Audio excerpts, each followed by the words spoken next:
I'm more open-minded than you would think.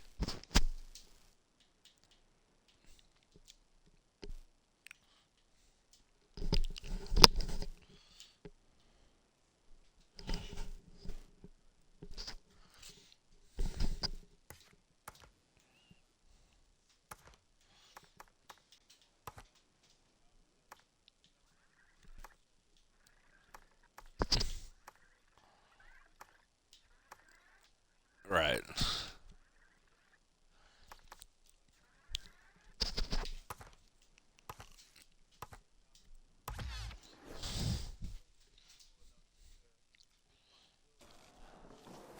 Right.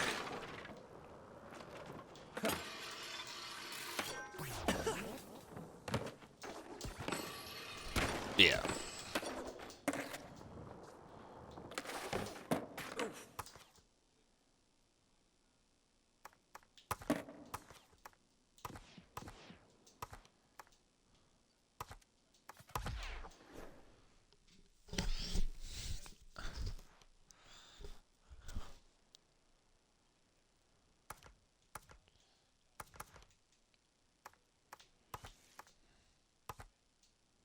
Hmm.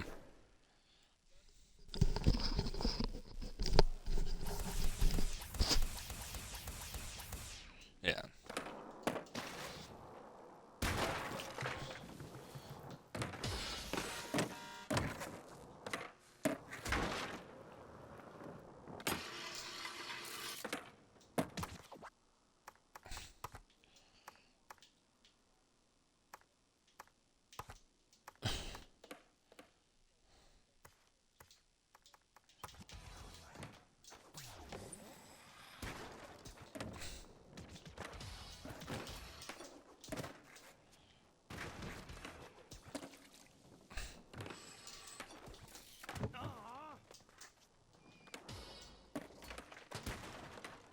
Sure.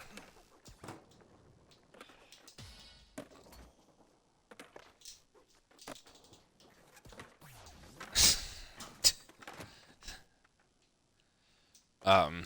Yeah.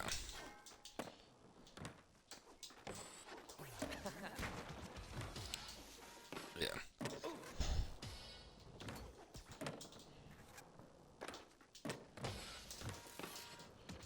Yeah. Sure. Yeah. Cause our yeah. Cause there's actual animals that can do something like that. Um. I will. And and it, and you don't hear me getting all nuts because I actually have a friend that has very similar feelings about that community. Arguably, probably even stronger if feelings, but nothing I haven't heard before. And it's always one of those things where I'm like, it doesn't matter how I feel because even if I disagree with them, right, I'm still gonna hear them out because I like to know, and so yeah.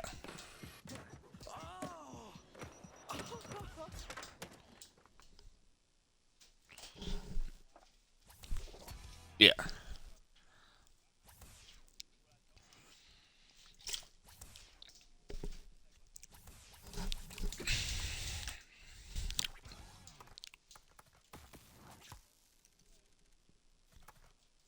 Right.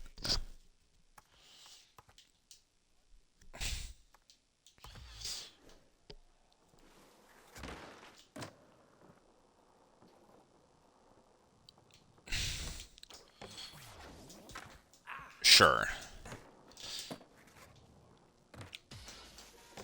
No. Yeah.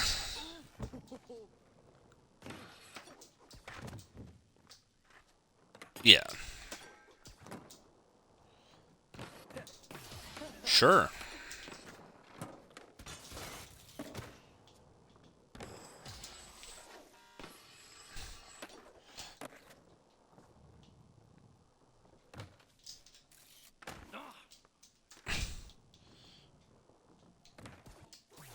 Yeah.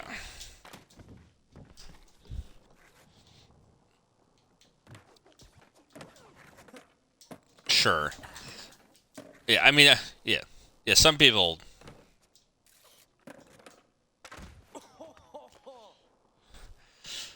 I will say that um, I do find it somewhat intriguing that, and I mean, not in a good way, of course, but um, that a lot of people in that community um, tended to, the reason why they would, you know, change gender, so to speak, right? And it was always something very, I mean, just to put it into context as I'm wording it, but it would always just be very, and it would be very like messed up stuff, and it's like interesting. I was like, because I've noticed a large number of people online, I guess you would say. I was always like, I was like, there sure is a lot, but then I thought about it, and I was like, it doesn't like piss me off or anything. I just always thought it was. I was like, I get it because of the stories I've heard, and I was like, who am I to judge a person for wanting to be happy, right? It's because that's one of those things that you'll find is people do seem to agree on on the aspect of if even if they don't like it, they just want their it's like parents, right? They'll be like, I'm not so sure about this, but they obviously want their child to not be clinically depressed either. And there's a lot, and there's a lot of things with certain generations where it's parents of a certain generation don't quite understand that that's a real thing. So, and not even exclusive to that group of people, just people just like under 30 or whatever, have stories like this. I got my oldest brother who was in high school, in the early 2000s, so he was there when in that era, the time frame when people were just like, it's like it's like don't be a pussy about everything, so to speak. That was just sort of the mentality back then. Um, more masculine, yeah. And I'm still here. It's no, I pause. That's all. That's just my natural. That's my. That's in person. It's different, but yeah. Um, no, in person I'll just never shut up. But yeah, it's just that's just me yeah. It's my dial-up brain trying to figure out stuff. You see, kids, back in the day, this thing called dial-up. um, I it's funny like being like kind of being in like existing in that era, but being lucky enough to not fully know about it at the same time. Um, yeah, I think by the time internet was in my house, it was like just past that point where it was like obviously it was like internet was still shit, but not to the same degree. Just it was there. Yeah. Oh yeah, no, it was still like yeah, because you still had to. Everything was still stuck to that point. Yeah, yeah. It was still it was still all about chords. Yeah.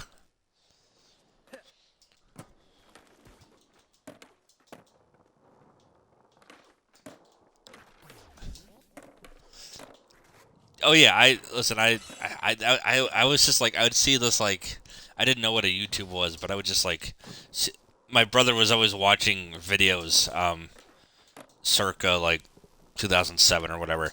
Um, he was like my brother at that point he was like just maybe like just out of high school, um, sort of thing. So he was sort of just doing his own thing. Like he could drive and all, and he was night owl, all you know. Yes.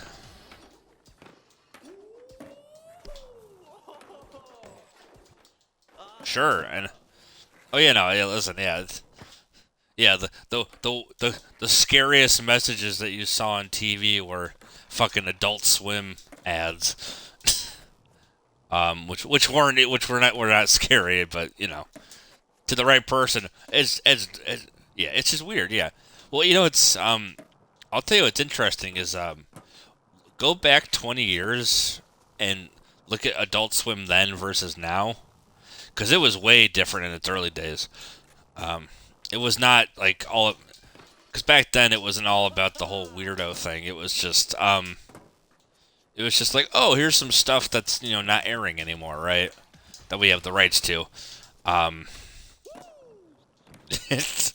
everyone does. Um, I I think what I love is, I don't know. So this is channel I come across, and they would make these like compilations, and it was like they would have commercials and everything, and it's legit really cool. So yeah,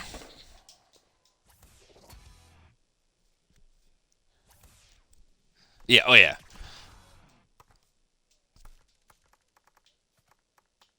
yeah, cause my first cell phone, I mean, I got at 16, but it was nothing.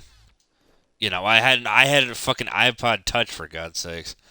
To me for a while that was the closest thing to a phone. No one, because that wasn't like a in when I was in middle school, that just wasn't a thing that people really thought about. Right? Exactly. Oh yeah. By the way, tell. This is gonna sound really stupid. Tell me every and slightly off topic, but tell me every middle schooler isn't an Oompa Loompa now. I'm telling you, they shrunk. I like. I was like, because I realized something. I was like, why are they all so tiny? Because I was remembering, I was like, when my brother was in high school, everyone was like average height, like almost everyone was, like 5'7" to 6 foot, right? I get in the middle school, and it's sort of like now, like now, it's like now, it's like there's guys that are like, that are like average, like me, like 5'10", but a lot of the girls were averaging way less. And now everyone's just tiny. But it was the middle schoolers. I said they're like oompa oompa. It's like, I was like, where's Willy Wonka? What's going on? Um,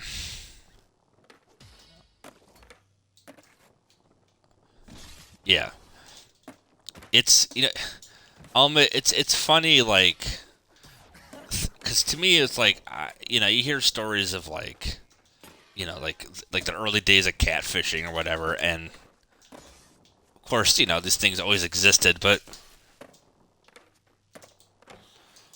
to me, I was like, for the longest time, it was like one website. That's what that shit was to me, man. It was fucking Flash games. Yeah. Oh yeah.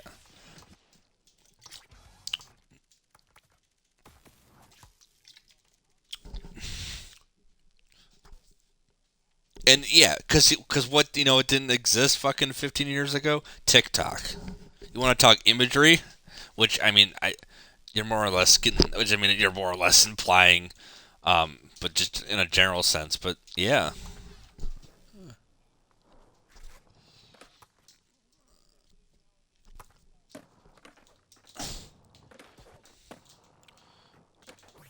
Oh yeah.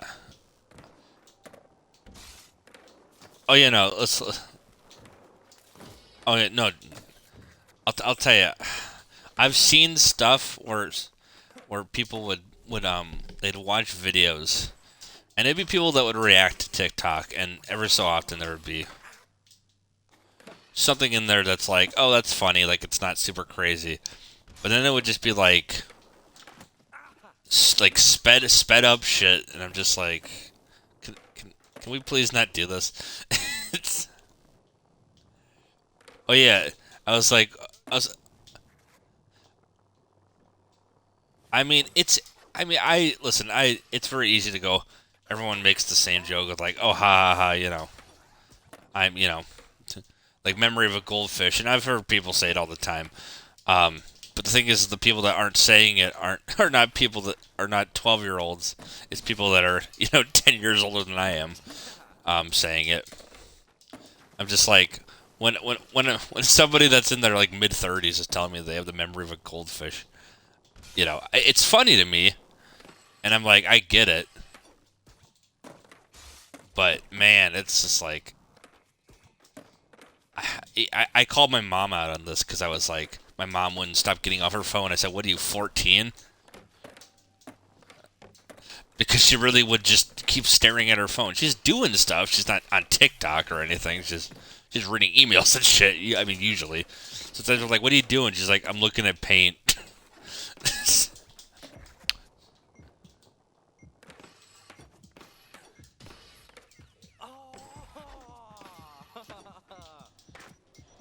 Yeah, that's what I'm saying.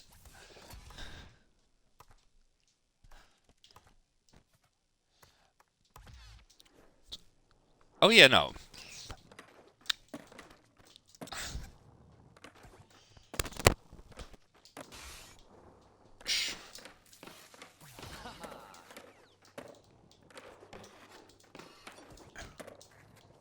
Yeah, yeah.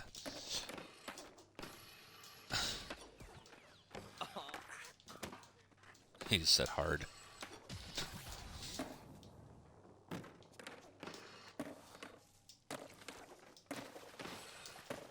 Sure.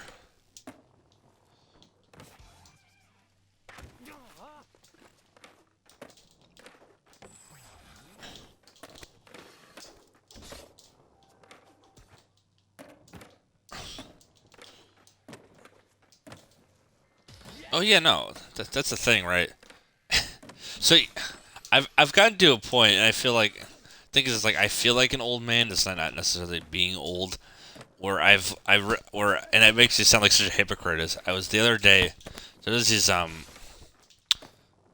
these girls that live across the street, right? And they're like 11, 12 years old or whatever, right?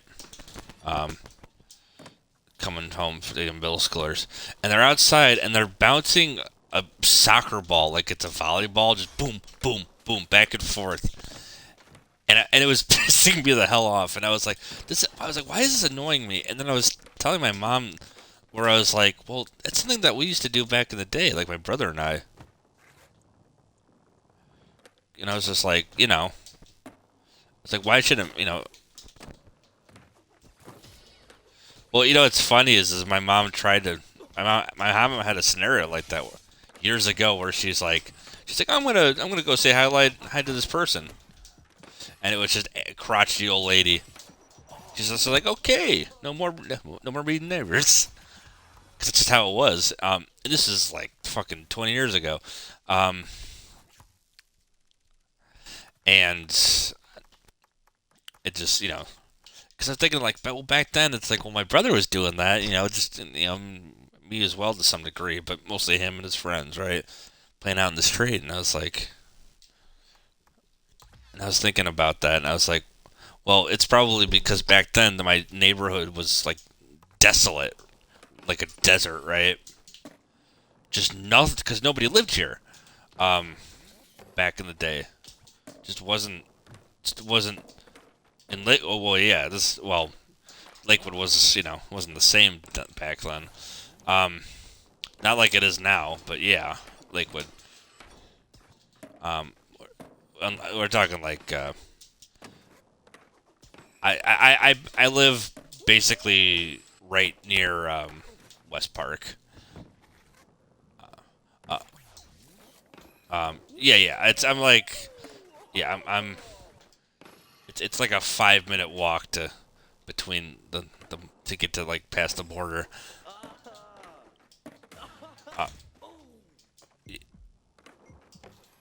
Uh, yeah, exactly. Um, yeah, exactly. And then it's like, and then maybe like a 10-minute walk to the bridge that crosses the Rocky River. It's yeah.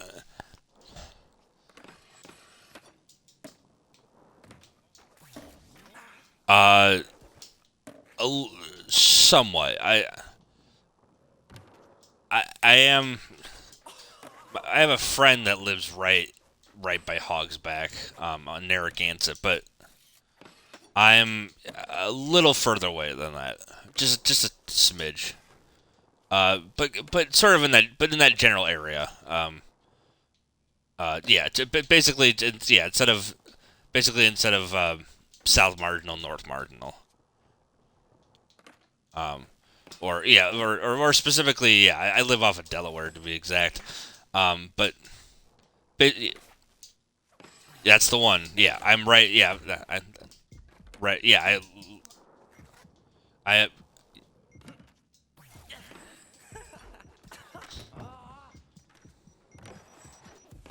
Oh, I'm sure. There's a good chance you've probably seen me at least once. You go, who's? Yeah.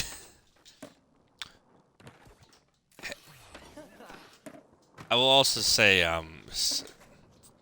there's an old SNL like from the '70s sketch that I always think of because it's like probably the best way to do like racial humor in a way that's actually funny. It's which is it's Chevy Chase and Richard Pryor, so you already know it's gotta be really good. And the thing with Richard Pryor was that he didn't have to say something to be funny; it was just the face, right? Um, like I mean, he was a funny guy, but he had like a face scrunch that he would do that was just like it's like with a like quivering lip and everything. Yeah, the look like someone that's like I'm gonna beat the shit out of you kind of look, right? Um, like basically yeah, an angry black dad more or less. Yeah, it's that exact thing. Um, it's one of those. It's one of those things where it's like it's nice when some like so-called stereotypes aren't even really stereotypes. They're just like, no, that's just legit. But it's yeah, but it's him it's Chevy Chase doing a interview for a job. It's Richard Pryor comes in for like an interview for like a custodian job. Um, and he does that, and he's like, we're gonna do a little word association, but the joke is that everything he's saying is intentionally racist. This is racist shit. So it's him just going through every like possible. It's like I'm gonna say a word, and it's him. Everything leading up to the N word is the joke, right? Um, kind of thing, and so he's doing it, and he goes through every possible thing you could think of. Like it starts small, and then if it's like it get to any, and it gets to all the stuff. And then he says a word, and Richard Pryor just says honky, with determination, and then Chevy Chase says the N word, and he goes dead honky, and it's just like with that, and it's just like, but you could tell that he's like, oh, but he sells it so much. It's just like it's like I was like I don't know why this. I was like this shouldn't be funny in this day and age, but I was like. I was watching this like a few years ago, but I was like, no, this is just funny because I'm just like, it's like, man, with all the, I'm thinking I'm like fucking Richard Pryor's in like Superman 3 and shit, and I'm just like, nah, it's like, you know what? This isn't Superman 3, so that's what matters here. I did not realize how fucking shitty his career got, but good lord. I see like these movies that Richard Pryor did in the 80s, and I was like, wow, it makes you feel sorry for a lot of people. I go, God.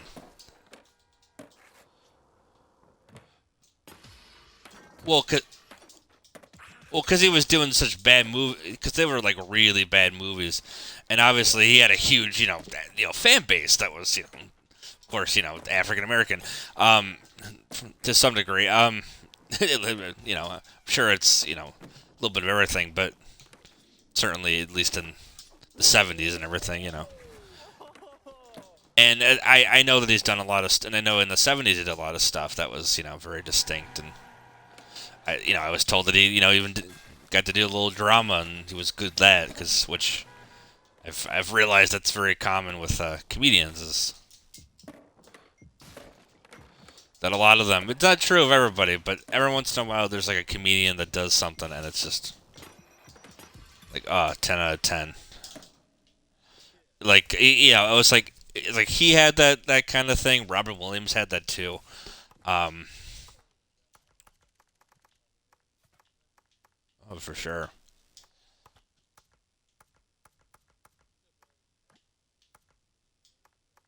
Yes.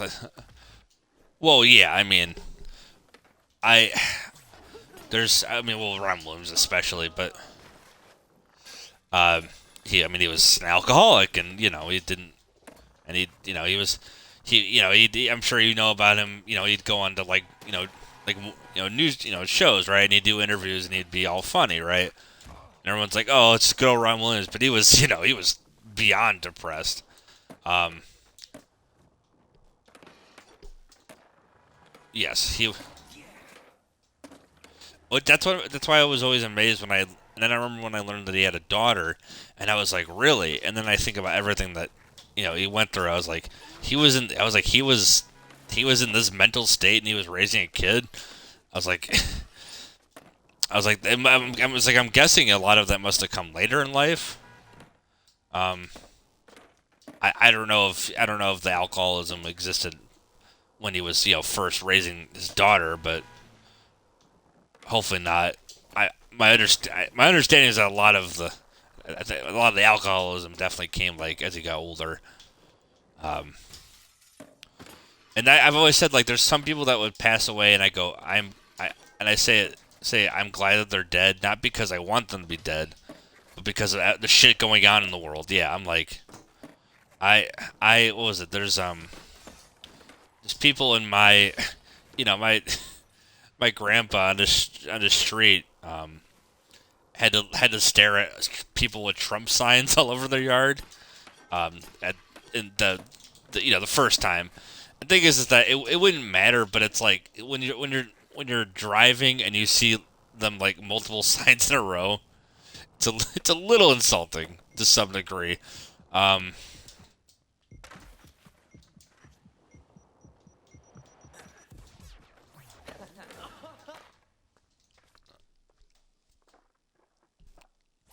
sure,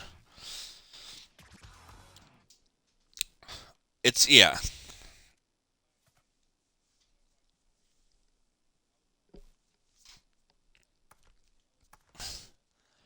I would love to even have a paycheck.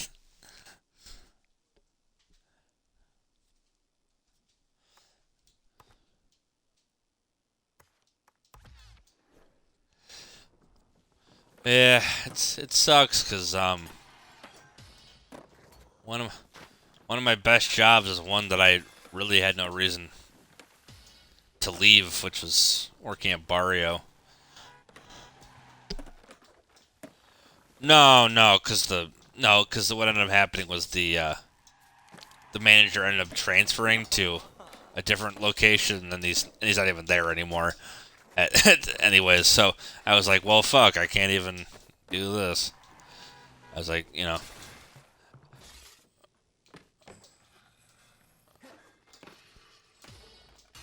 oh, I don't usually with most jobs. I think I think about a lot of things. I think about 7-Eleven for a lot of reasons, but there's a whole story.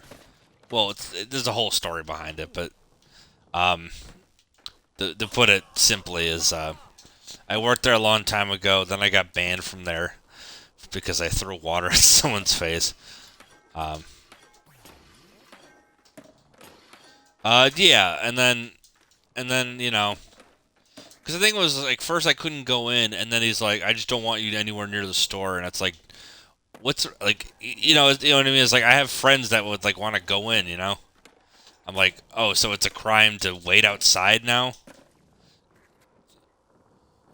Right, well, not if I'm waiting. It's not loiter, I mean, well, no, you have to understand is that, but this owner is also, like, uh,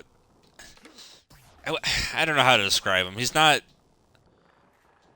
he's a decent person, but he's a horrible boss, you know? You know that so okay so there used to be so you know that the I guess so there used to so you know the 7-Eleven on Hilliard. Jeez. Just like over here trying to think of words, and I was like, why am I fighting this like it's anything difficult? So he um yeah, I mean, well,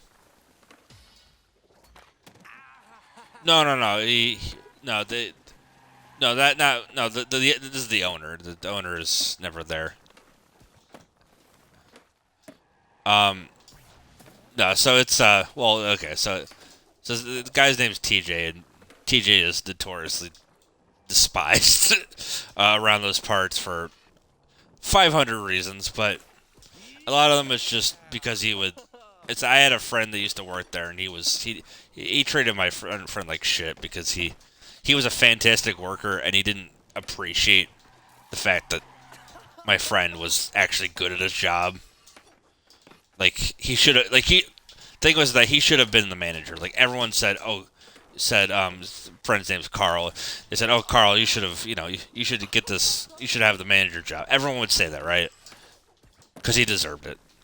But of course he didn't get it. Um, yeah, and then what's funny now is that and then he finally left 7-Eleven, which I was like, thank the Lord, because I wanted him to. Yeah, and now he's a bouncer at Corky's, um, the bar. So, um, okay, yeah. So he's if so chances are if you've ever walked past it, you've probably seen him, somewhere, probably outside more once or twice. Um, okay.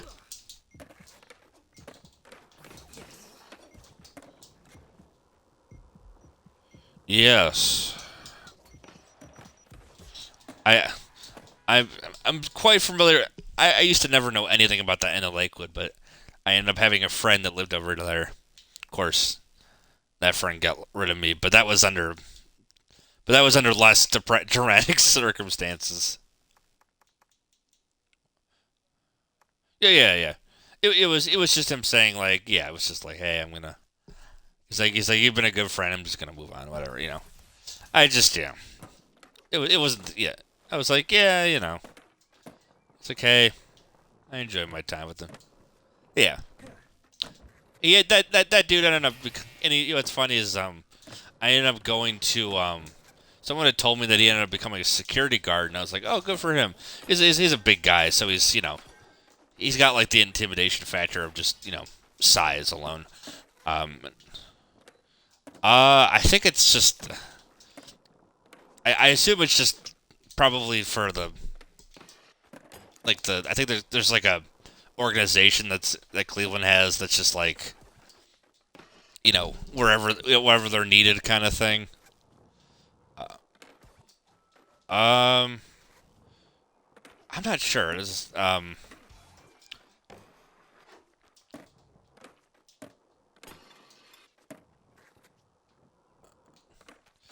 I mean, it might as well be.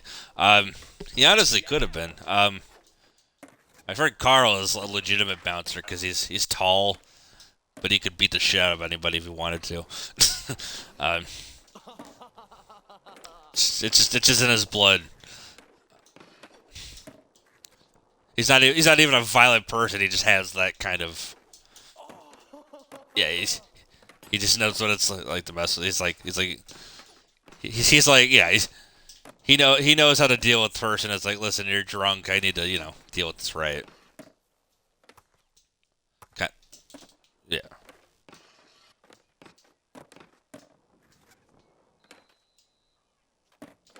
that's what I'm saying. He. Oh no, that's what I'm saying is that like he's got that kind of energy too. It's just he's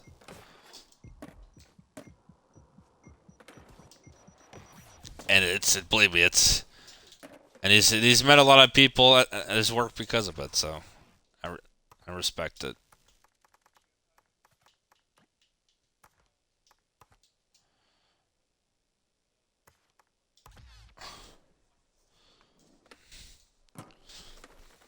Oh for sure, yeah. Oh definitely, yeah.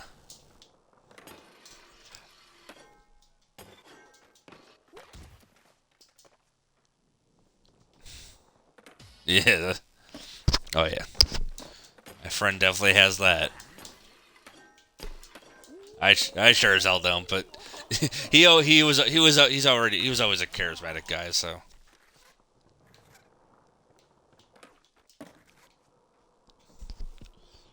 well, yeah, that's the thing is that I've uh, I've always been that kind of scenario where it's like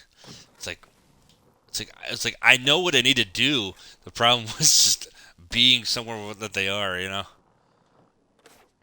It's like without and it's like and not making it seem like it's a yeah. I'm not trying, without trying to sell. I'm not trying to. It's like I'm there to just say hey, how's it going? I'm not trying to not be your stalker.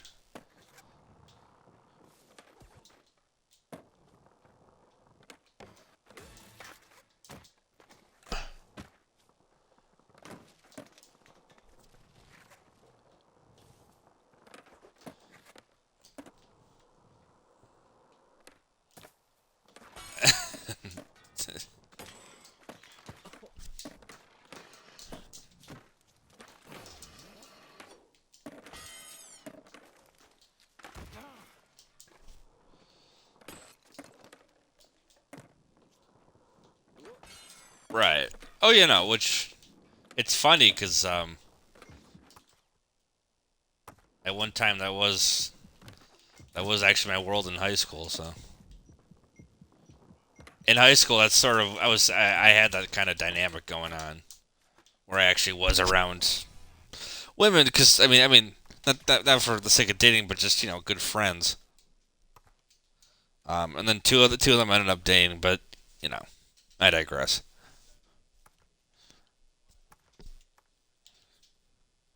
Actually, no, I actually didn't. Any girls I wanted to hit were too hot. Believe me. Um, no, I know. Well, yeah, no. Listen, I've told many times I told people I said I met someone on Tinder and it was and she became my friend and they all thought I was fucking with them. I said no, I'm serious. We hung out. We went from like saying weird. We went from like flirting with each other on Tinder to eventually like seeing Wonder Woman at a drive-in theater. And then I saw her place. And then one day I actually had her come over here just because it was just casually, nothing about it. And then well, well, I mean, if I was playing Minecraft, but let's just say that my eyes weren't always looking at the TV. If you know what I mean. Um, as much. She was listen. She was in a dress, and you know. No, she didn't. It just happened to look that way. Trust me, no, it wasn't like that.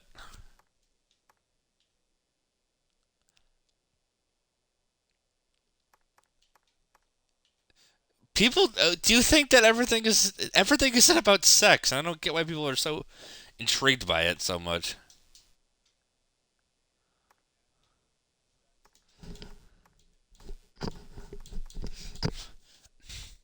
I didn't say that.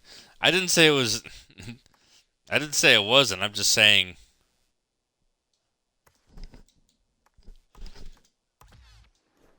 it's not the it's yeah. I'm not thinking about it in the moment, so to speak.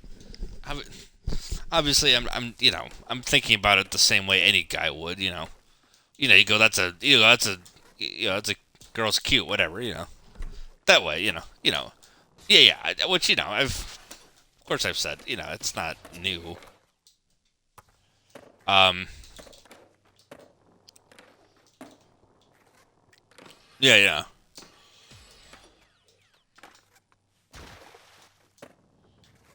Yeah. Exactly. Precisely. Yeah. Yeah. No. But it was But I mean, no. Yeah. I mean, we hung out more than once, so it wasn't even like a. That's the thing. It's like, but listen, but she had a different lifestyle than I had. She actually ended up she had a real job that she ended up going to and everything. And I'm not saying that to like to downplay myself. I'm just saying like she it was like like that. We're not talking like not like a grocery store, right? Like an office job kind of thing. Yeah, yeah. I think it was like what was it? Just no. Well, no. It just happened to be that way. The point is that she was doing her thing and I was doing mine. Um, sure. I mean, I'm not. Listen, I'm not. I'm not gonna deny the obvious. So just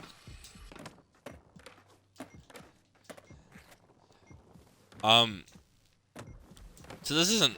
Let me ask you something. This isn't even about money. This is. Well, sorry, about women. This is a money thing. Um. So I don't. So it's not even a. It's not about dating, but okay. Let's say somebody offers to, to go to a restaurant, right? Um. Should it? Is it fair to assume that person, like, does it make sense to say, "Hey, I don't have money," or do you think that person should ask? Like, because I was in this situation before, and I didn't say anything, and I was confused as to. I was like, I just thought. I was like, what the hell am I supposed to say? Uh, it's a guy. Excuse me. I don't want to say female. Yeah. It's just friend. Yeah, it's the.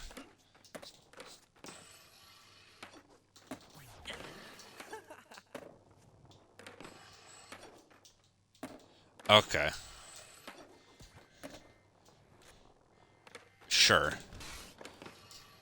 But the problem is that he knows that I wasn't working either, so it's just another thing. Don't get me wrong, I should have said something, but he knows that I had this whole that I wasn't like working either, so he should have known that I didn't have money. I should have said something, but you know what I mean. That's the thing is that's why I was in that scenario. I was like, because normally you would. He didn't. He wasn't just. I just thought he was being generous. He gave me shit about it, and I was like, dude, I'm sorry. It's yeah,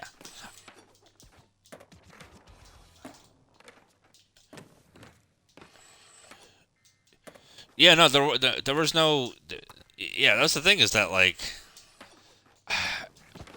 there was nothing that for me to jump in. I was like, I was told. I mean, I was told exactly what you just said, where it was like, say something. And I was like, and I'm sure I told them the same thing, where I was just like,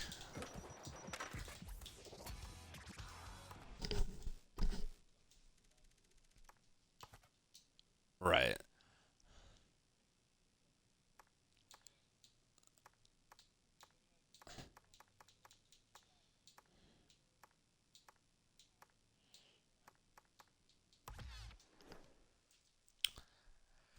yeah.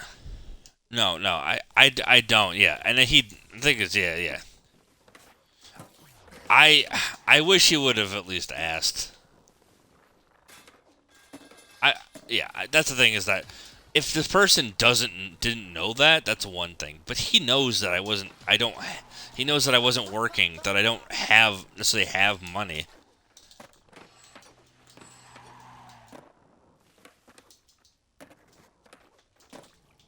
Right. So that's and we were like together at a well, funny enough, we were at there's a church that we used to go to. Um, it's I'm not, but not to the extent that you believe. Um, try to say this church would it's probably more. Eh, it's stupid, but I wouldn't even call. I have always seen myself like as agnostic. This church is not that, but I don't even know what. It's just a weird church. I the first time I went in there, I was fucking laughing because I wasn't used to like people coming out and like you think of like a church, maybe like a choir singing, right? Like that's what I knew.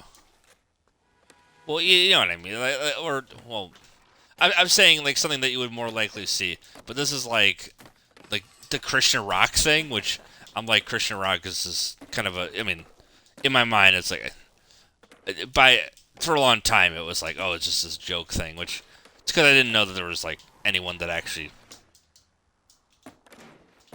tried with that music. It was always kind of known as a joke. There's a whole South Park episode about it, um, for a reason. And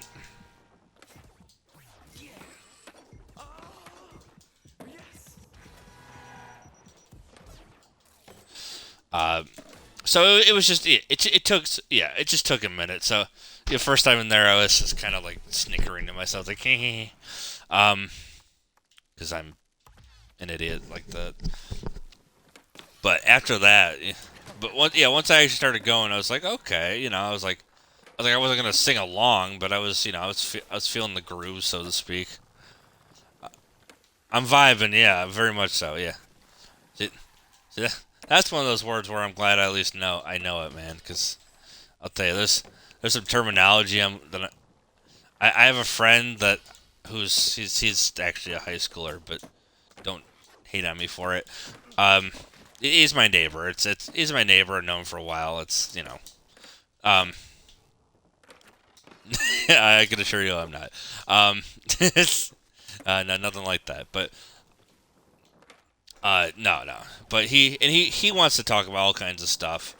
Um, that like the kind of thing, that kind of topics that you might have an opinion on, right? Oh, just politics, whatever. Just the like like thoughts on like Joe Biden or something. Whatever. Yeah, thoughts on Trump, whatever. It's stuff like that. He actually he wants to talk about it. I'm very resistant because I only know so much. But there's things that he's like he can make there's he'll send me funny things about Epstein Island, right? But he also likes just kind of disgusting who Jeffrey Epstein is just kind of as a person, so to speak, right?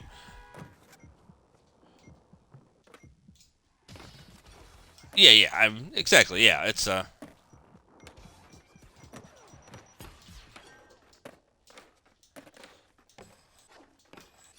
sure, yeah. I mean, it's yeah. So so I get the best of both worlds, so to speak. Um, and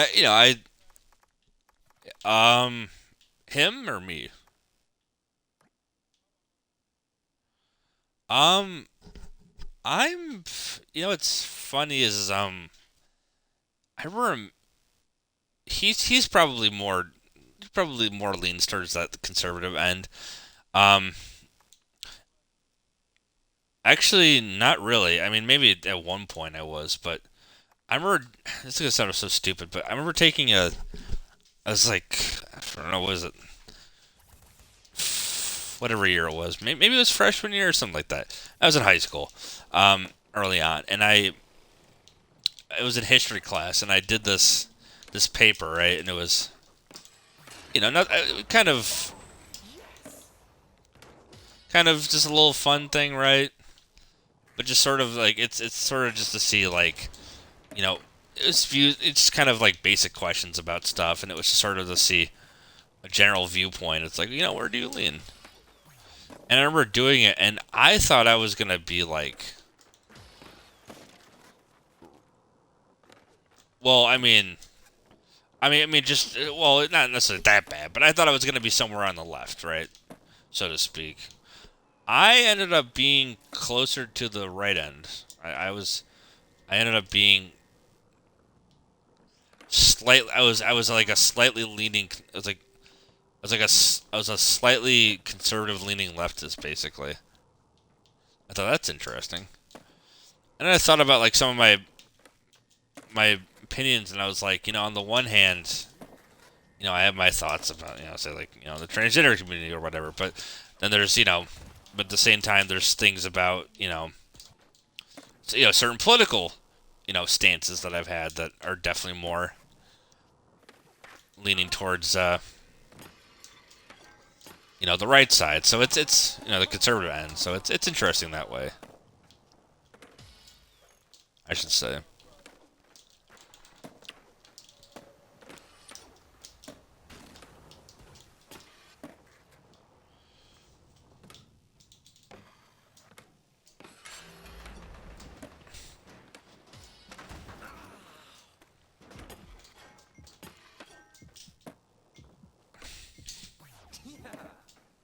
Right.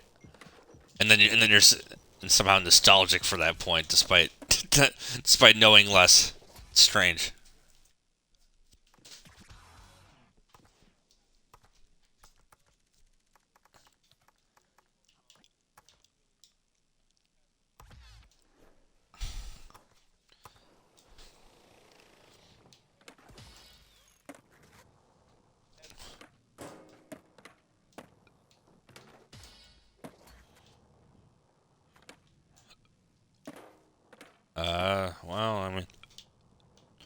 Well, she had her opinions, but it wasn't a focal point of any conversation.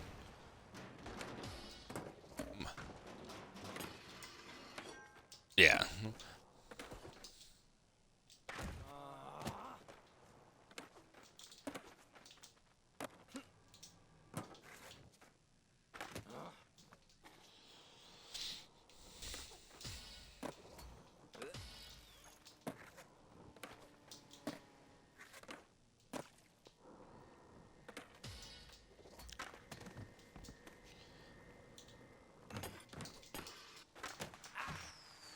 Mm.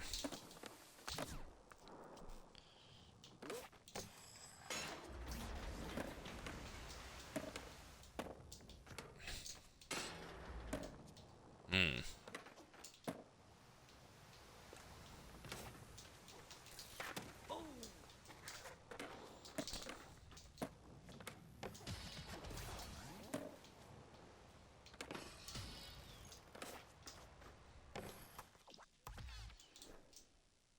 Right.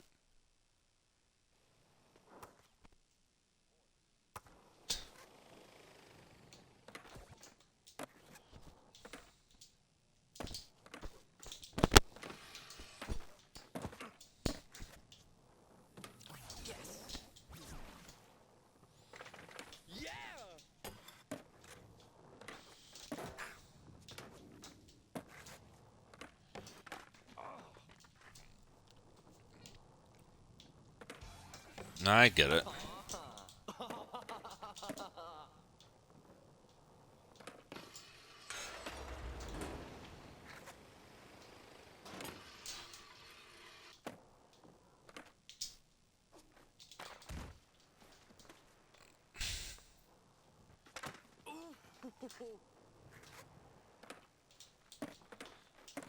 Yeah.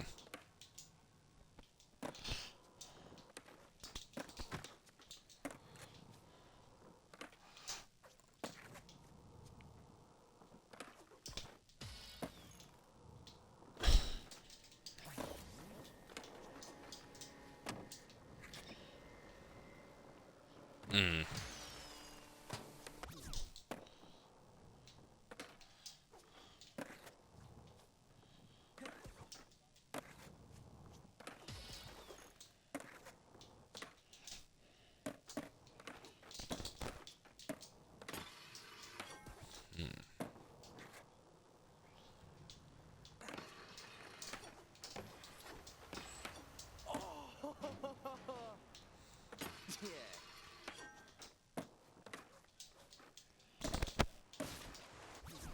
Yes.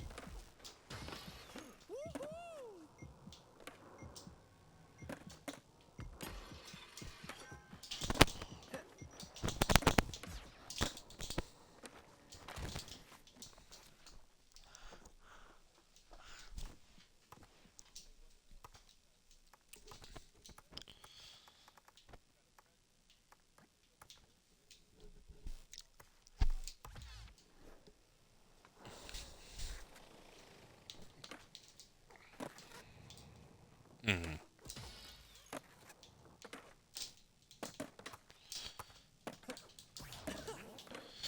Yeah, it's a strange thing.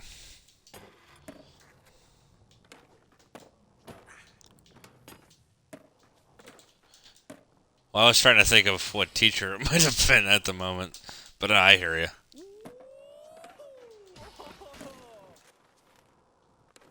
Yeah. Why?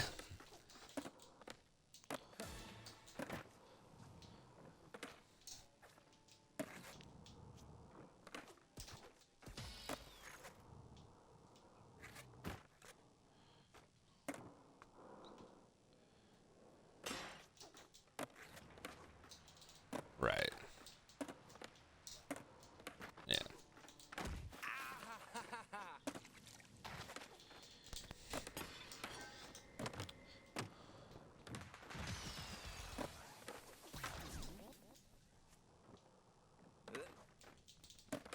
Yeah. Unfortunately.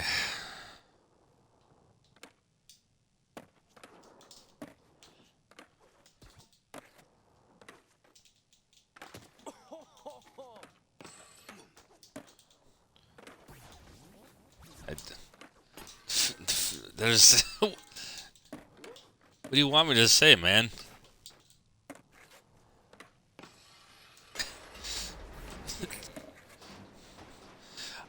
I can assure you, gerrymandering is not on my mind. I'm just listening. It doesn't matter. You don't want to know what I'm thinking. If I'm just no, because it would no, because it'd be rude if I said what I was really thinking.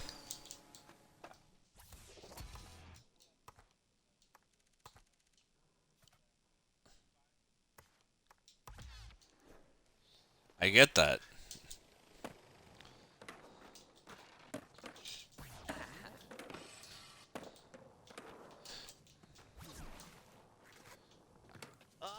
Well, yeah, no, I don't. Well, for one thing, I don't even use the N word, so you don't have to worry about that. But I can. No, no. I mean, I'm lucky. I'm lucky enough that I don't know anyone that that uses the N word, at least as far as I can remember. I mean, well, yeah. Well, I mean, that's a little. That's not like. Oh my, it's not like a shocking revelation. It's like, oh my god, a household that's filled with African American people uses. So let me put it this way: I'm not. It's not like the.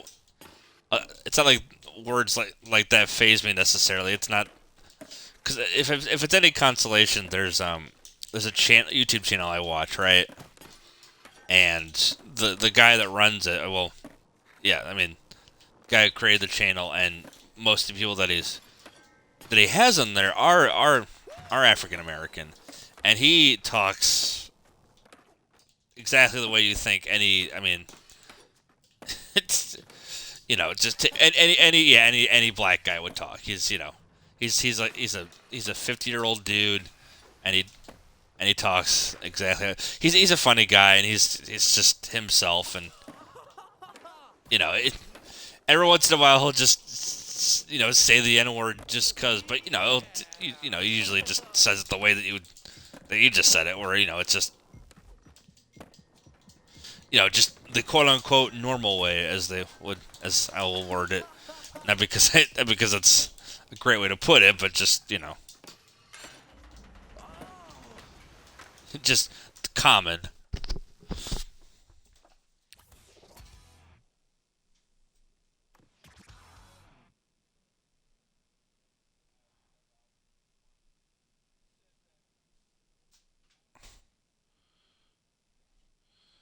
No, I mean I'm saying I don't give a shit.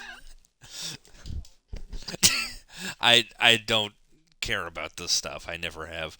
It's nothing against you.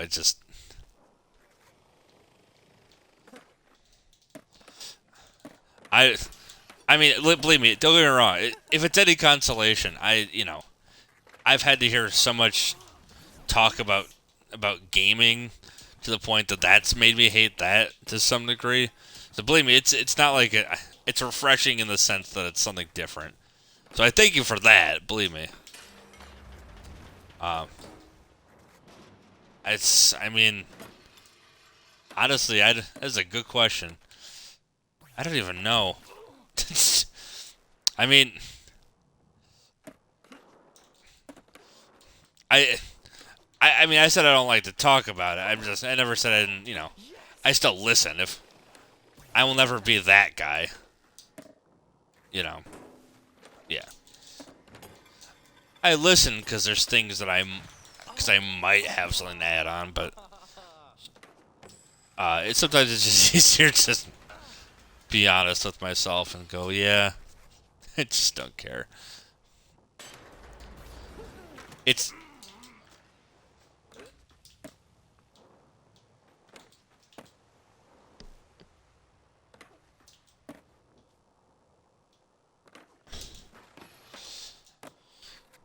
yeah, there's a lot of things that I like, but I always get annoyed because it's like I like football, but then somebody has to come in and then start complaining about football, and I'm like, it's like great, just ruin more shit for me, please. Lord, Lord knows I need more of that in my life.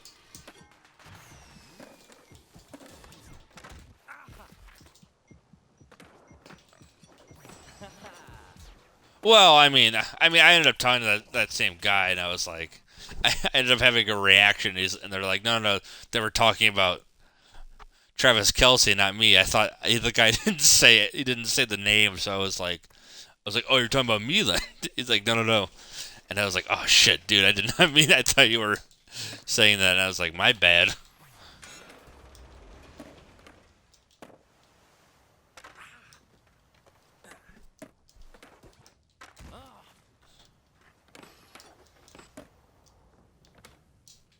I mean,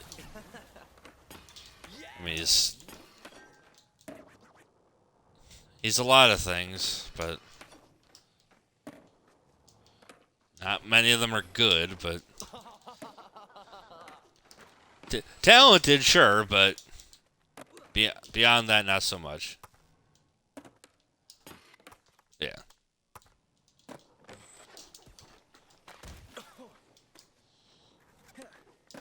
All right.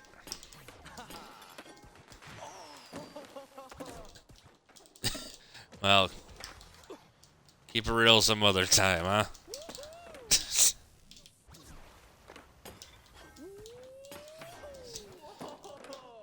I'm saying it like that. I'm just. How am I supposed to know when anybody's joking if they don't sound like they're joking? If I don't know the person, how the hell am I supposed to know? Well, yeah. Well, because I have people that do that, and I'm just like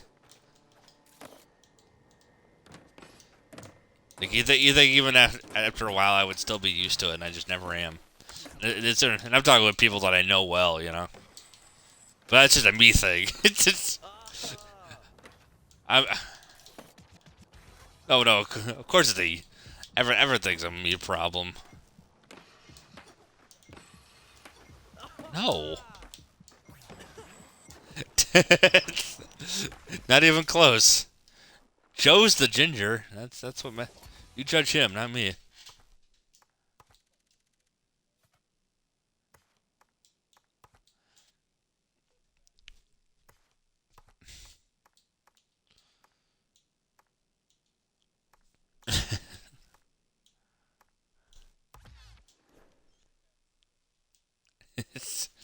That he is.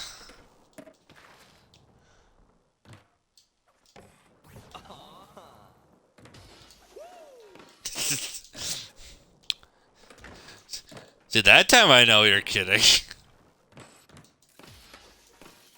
This, I didn't know the first time because I was like, well then. Good day, sir.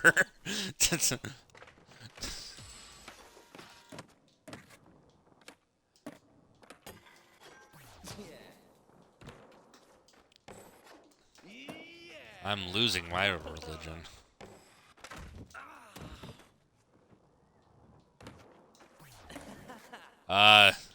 No, I just wanted to make...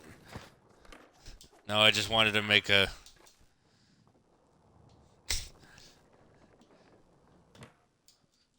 Well, I was gonna... Well, no, I was gonna say a joke, but then I was like, no, that makes it sound like I'm implying that that religion is the punchline, and I was like, no. The song title is the punchline. It's REM song, "Are Losing My Religion."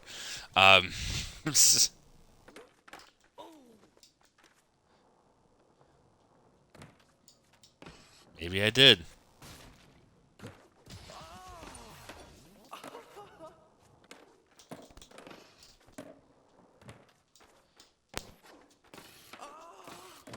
Yes, that's whatever you say, man.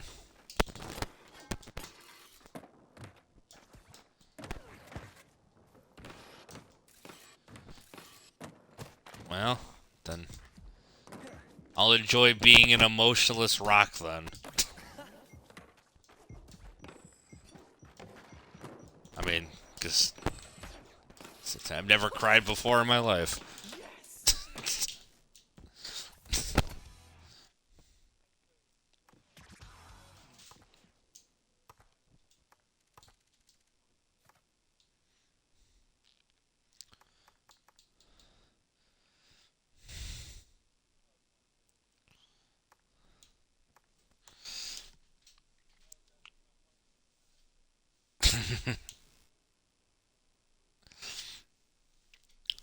If you say your favorite's Melee, I'm gonna do nothing. There's nothing I could do. I'm just no. I'm just setting it up. I was like, there's nothing. I was like, I'm gonna acknowledge that that's what you said. It wouldn't matter. It's, how dare you like a game? That's what a crime.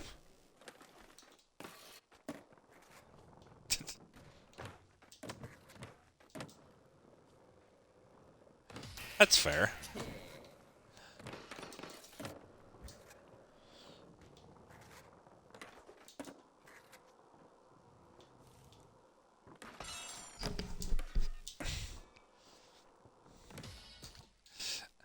I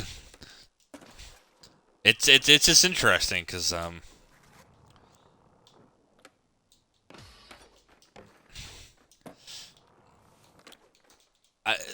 and luckily for you, Kirby is not the only character I use. I had over time I had to teach myself. I said I want to get used to using other characters because I knew one day it would come in handy, especially for the sake of variety. Yeah. Well, I mean, my probably was what always sucked for me is that I mean I would so there's one map that my friend Carl and I would always play on, We played on it because we could have a shit ton of characters, and of course, it's just funny because the camera is zoomed out, right? Because there's way too.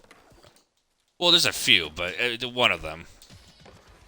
It's Palatina's temple, to be exact. Um, just a big, wide, open space.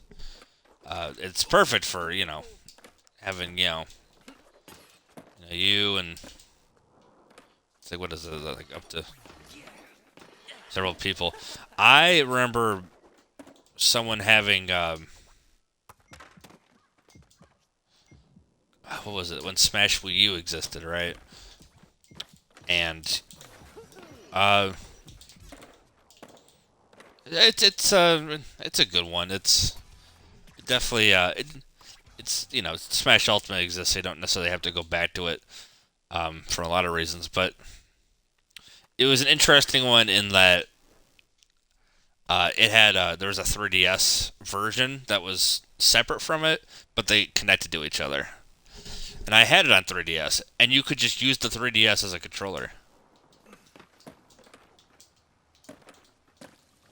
Oh, very much so. Yeah, it's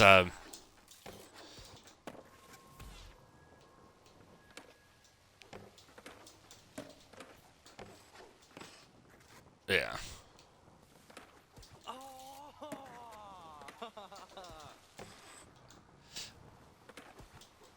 I mean, Nintendo made the Virtual Boy, so I think you can't get much lower than that. To be fair. Then again, Mad Catz controllers exist, so.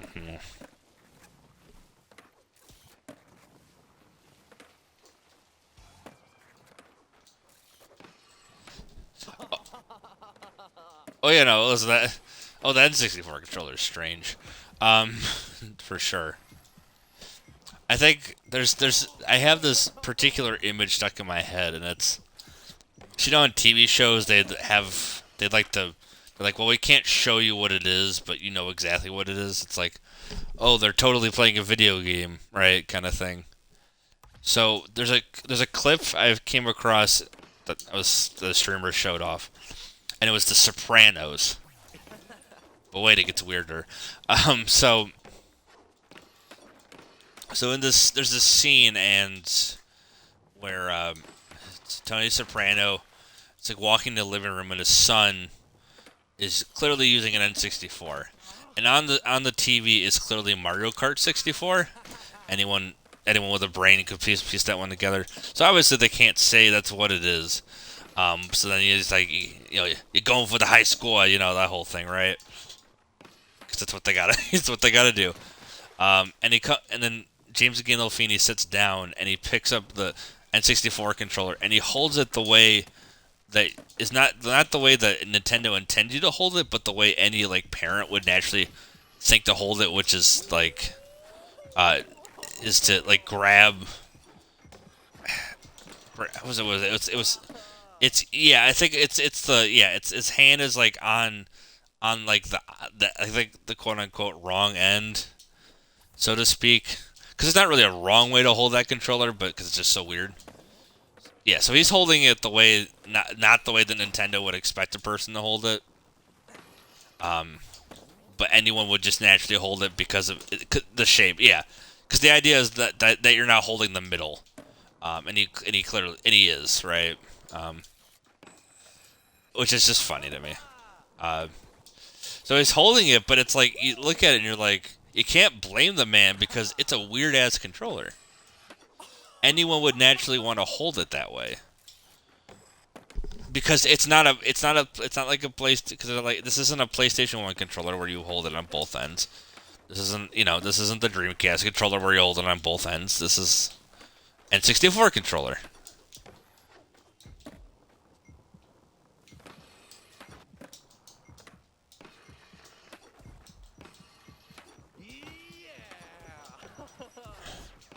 No, no, no. Oh no, and having held it myself, I could definitely say that it's not. Yeah, it's not that bad because I remember like getting a chance to play. I'd gotten access to an N64 at one point, and I ended up getting a copy of Banjo Kazooie because I wanted to play it. really badly, and I was like, it's like I knew this was gonna be a fun time, but I just, I was like, if I'm gonna play, this is the kind of game you gotta play with real hardware, And I did, and I actually ended up getting really used to how the game played, because it's already a very strange game to play in, anyways, just because of the stuff that you can do in that game. It's not quite as easy to really pick up right away as say like Mario 64 is, right? Where you just kind of move the stick and go, and Mario runs. Um, sure. So, yeah, exactly, yeah. So, but it felt good, and I was because I thought, oh well, there's certain things you got to do, and I was like, Banjo-Kazooie, you have to constantly swap between, doing certain things, and I gotta hold on you gotta hold on the Z button a lot to. Sorry, I was thinking for a second. I gotta, you gotta hold on the Z button a lot to do a lot of the moves. So yeah. Um, but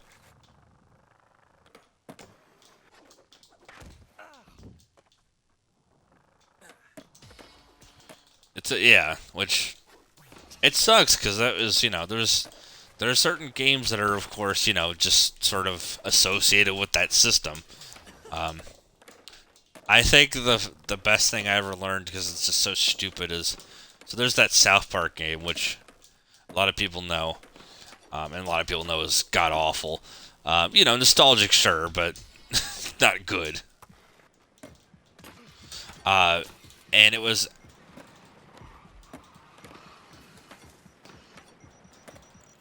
you mean, hit what? That's almost a hit and run. No, road rage. Good, good job calling it a Homer Simpson game. I did. Well, yeah. What you said, driving. I was like, yeah, yeah. No, I'm not gonna be the. To me, that was fun because I didn't know hit and run existed, so I didn't know that was like the true experience. I just had hit and run, and the reason I ever even played anything on PS1 is because my oldest brother played Final Fantasy like crazy. Um,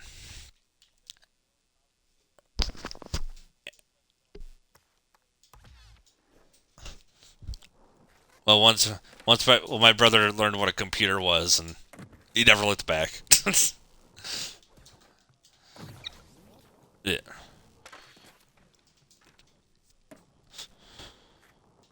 Yeah. I definitely don't have that problem. Well, no, I mean, because I don't have anyone breathing down my neck about the fact that I don't use PC. In fact, most of the time I'll be like, all these people want to play shit on PC, and I'm just like, I don't have that. I'm just like, you know, I'm like, sorry, this is how I stream. Live with it.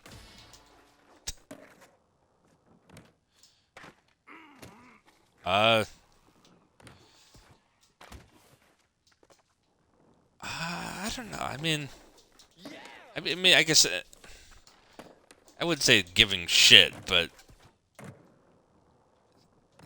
kind of. It depends. I mean, it's certainly situational. It's it's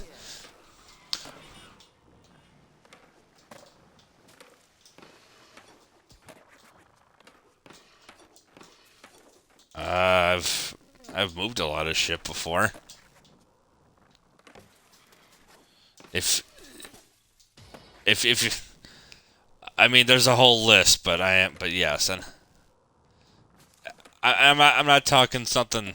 I'm not talking lightweight stuff here. I'm talking I helped my aunt move a fucking metal cabinet once.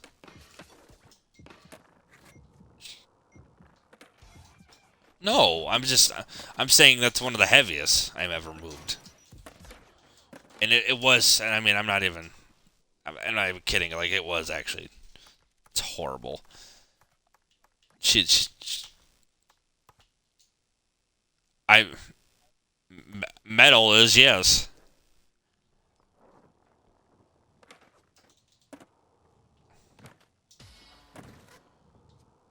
Oh,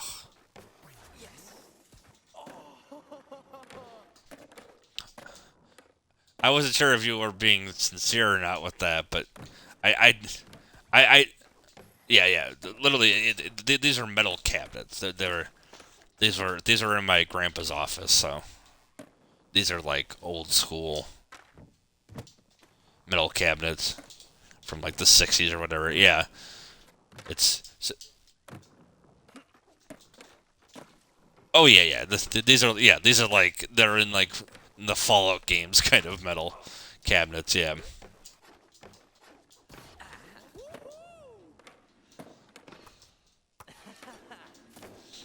Oh yeah. Yeah. Oh yeah. I've definitely.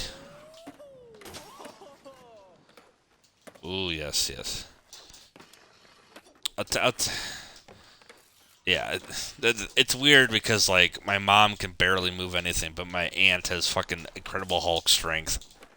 It's very strange, and she's the older one, so my aunt that is. She just all of a sudden she just has she has the like you've probably heard of this, but my understanding is that it's a real thing. It's like your body can just like temporarily sort of gain its like ability to just kind of like lift something really easily. Just like you just sort of like gain strength for the moment. No, not. I don't mean adrenaline, but some. Not in that. I don't mean that. That's not in that sense. But it's. I mean, it's similar to. It is similar to that, of course, but it's not. It's not. It's yeah. It's adrenaline, but there's like a term for it. But besides that, yeah. No. Yeah. I. Yeah.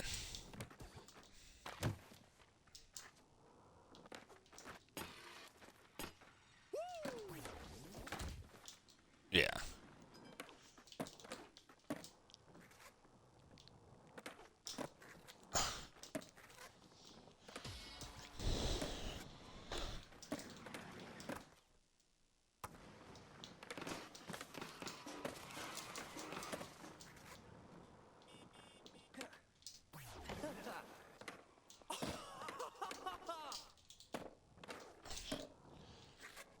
Mm. Yeah.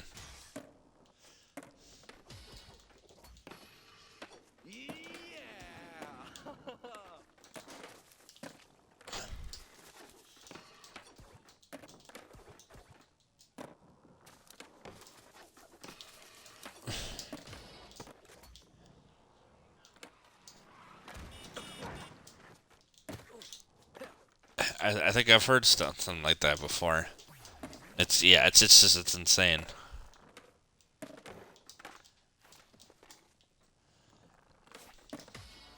Human body is such a strange thing.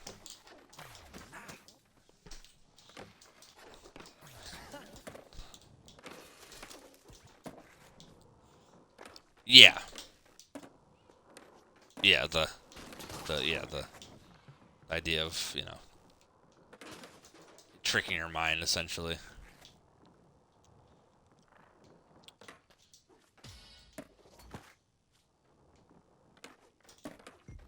Yeah. Yeah. The placebo effect, straight up.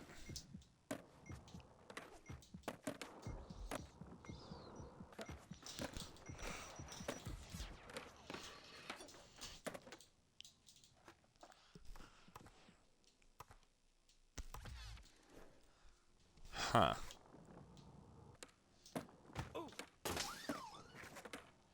That's crazy. But yeah. Just say yeah. It reminds me of there's a whole King of the Hill episode like that, where it's all just kind of written around the idea of placebo effect, where Bill is we're convinced by Dale that the military's giving him some kind of secret drug, right? And it's like, oh, it'll turn you into walruses or something.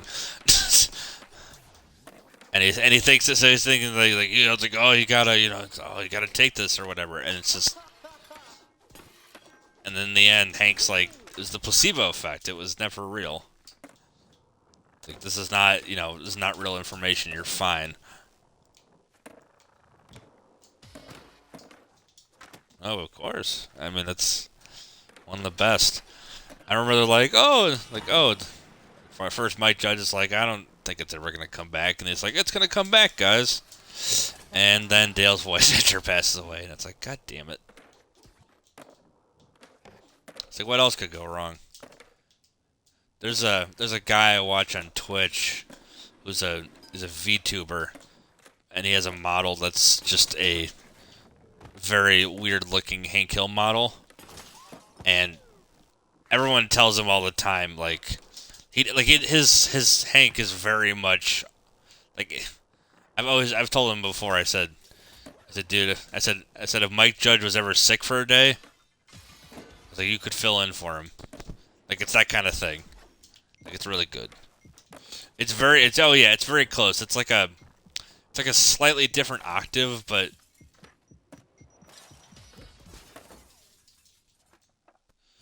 yeah, it's very that. And then he also has the Boomhauer voice, and the Boomhauer voice is basically just, I mean, that one's like straight up. It's almost, that one's almost like word for word the same.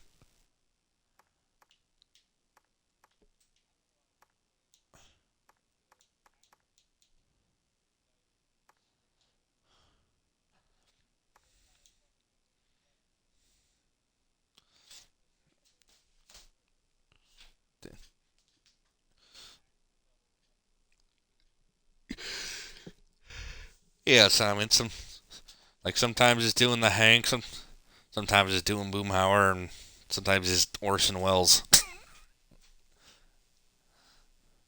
It's lovely.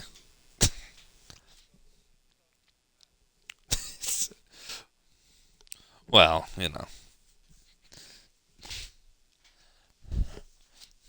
he's got it. I'll tell you, he's done some. Most of the time, he's just gaming. But I swear, he had like a stream where he spent the whole time watching the. It's him reacting to the LBJ phone call about his pants.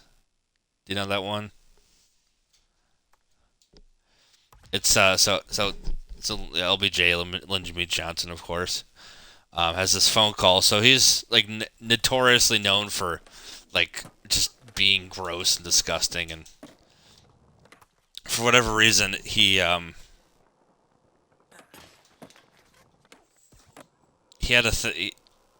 yeah, he went in after Kennedy. LBJ, yeah. So he did that, and then so it was like, it was the strangest thing. There was an event that happened in the world at the time. It was like 1963 or 64. And there's something that happened, and this phone call is like a few days after it or something. And he's calling this guy, the tailor, about his. He's like, I need a pair of pants, and he keeps telling the guy about his crotch, because LBJ liked talking about his penis for some reason. Yeah. Oh yeah. He's from Texas, and he was like, he'd be like, like the. It's like my wang is huge, like, kind of thing. He just would never shut up. So yeah, he was just like talking about this. He like burps into the phone. It's great. So, yeah, all that stuff. Yeah. So, and it's a real recording, and it's just, yeah, he's just it's just like nonsense talking about his pants. And he's like telling this guy in detail. It's like the tailor's son or something. He's like, listen, now this is what I need. And he's like telling him every little thing. He's like, I don't want this and I don't want that. And he's describing everything. He's like, he's striving with like what kind of pants he wants and all these things, and he's like, can you make shirts out of this material and all this ridiculous stuff. And the guy on the other end is clearly just confused. Yeah, he's just like, yeah, he's just writing, yeah, he's trying to like write down everything LBJ is telling him.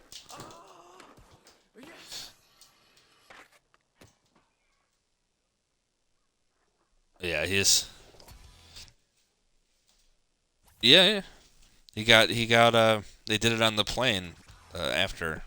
It was like it's like impromptu, like, okay, we gotta get it sworn in right now. We're not even in DC. We just did it. They just did it on the plane. Like he was just there. He was, I think he was, yeah. He might have been flying. He might have been flying from Dallas, perhaps, something like that. But they're just like, okay, let's just do it here. Yeah, basically, yeah. Because it's like, well, that's what happens, and yes, they didn't have time to do anything else beyond that, so that's what they did.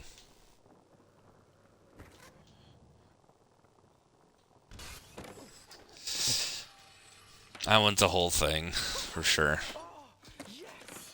I I've always said like the grassy knoll and all this stuff. I was like, I was like, what?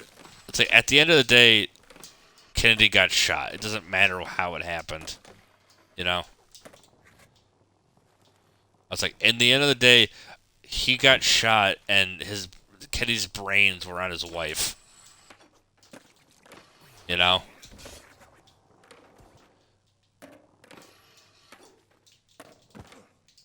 Sure. Yeah. I mean. Yeah. So yeah. He. Yeah. Yeah. He got shot. Yeah. Whether it was actually Lee Harvey Oswald, who knows? But something definitely something got him. But it does. I think it does make sense that it's like, well, who else could it be? It's like they're like clearly the bullet's coming from this direction, and it's very clear that that Oswald had a rifle. He had you know he had a sniper rifle.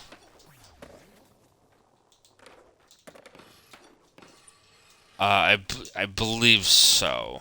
Um, yeah, I think they did find out years later that it was the yeah, which it's very possible that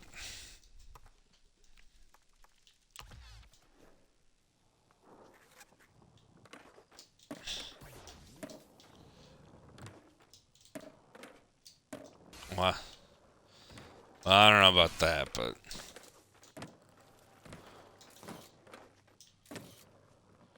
really.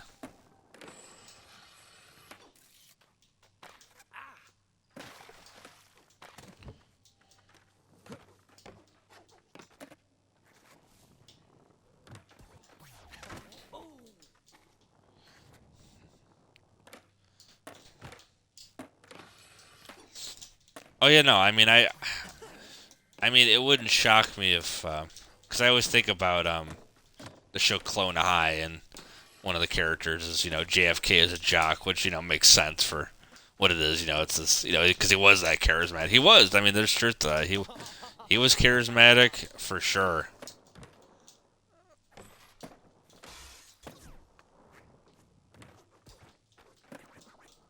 Oh yeah, I mean, I feel like it's.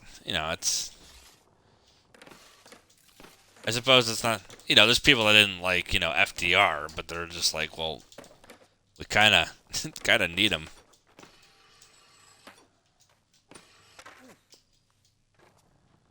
That's a good question.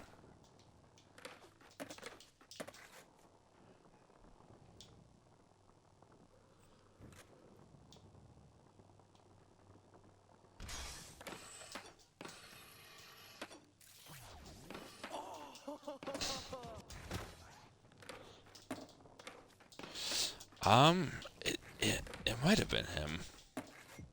It's possible that World War II. I mean,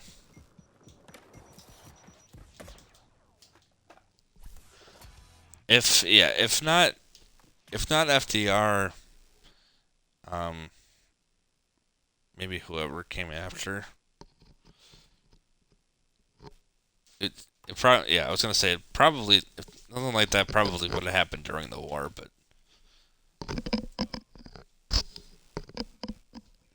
unless it was, post, yeah, I'm thinking like post Great Depression and everything. So,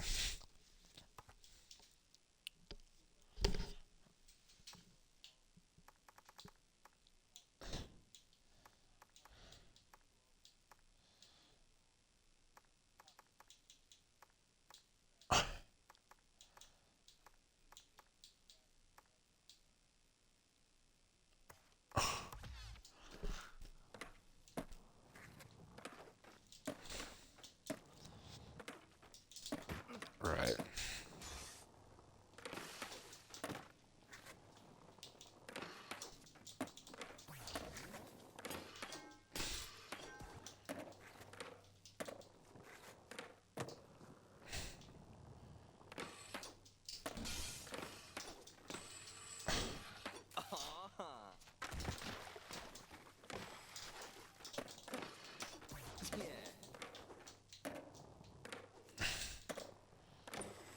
right.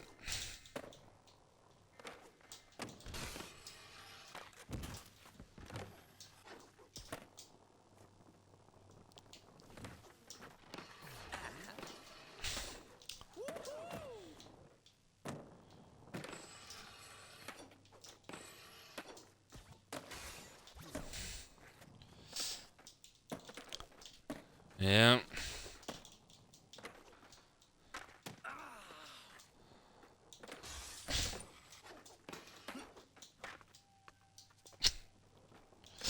I mean, well, that's why I'm listening. I mean, it's not like,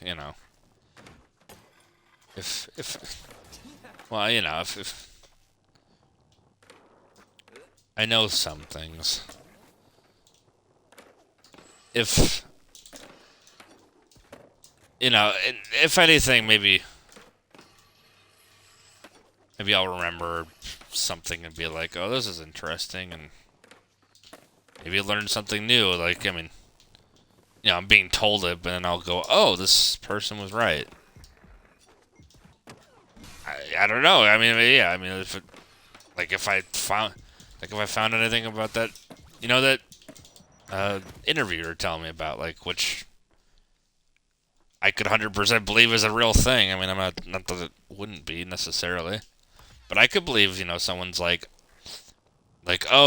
Kennedy's coming to this place, and I get to, get a one-on-one time with him. I'm sure it's possible.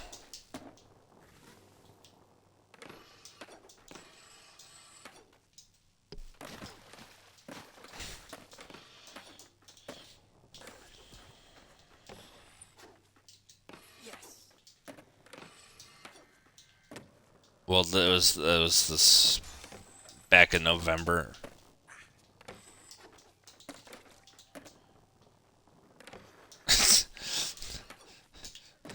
I've, I know. I'm not laughing. I'm not. No. I'm just, no, I'm just clear my throat or something.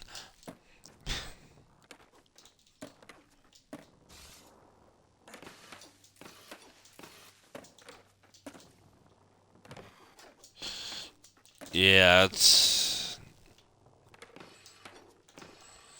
If you only knew. Trust me, it's for the best. Trust me, it's not.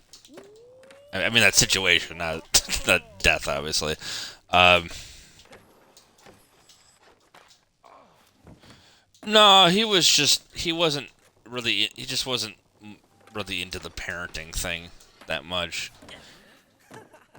Not he just wasn't like ready for it. Not, you know, he did. Uh, no. That's no my. That's my half brother's dad was more of a piece of shit. He was like that dude was like crazy. But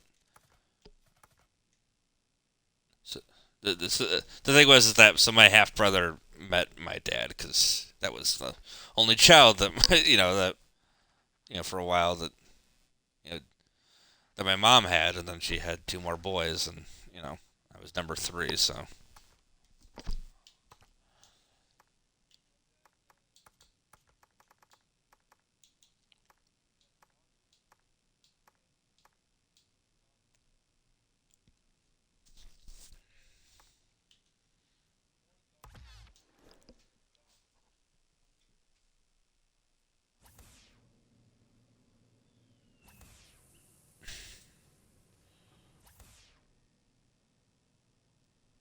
okay,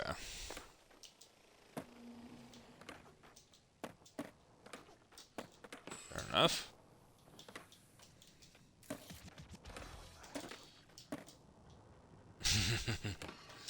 Well,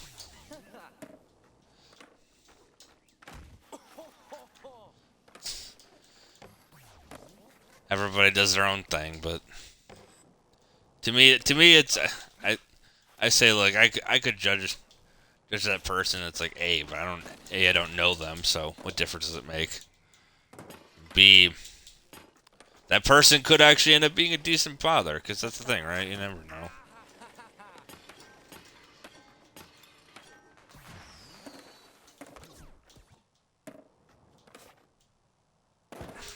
What a combo.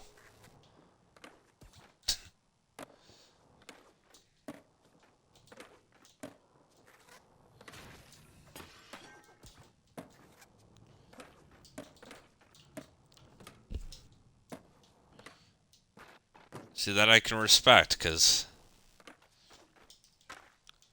it's like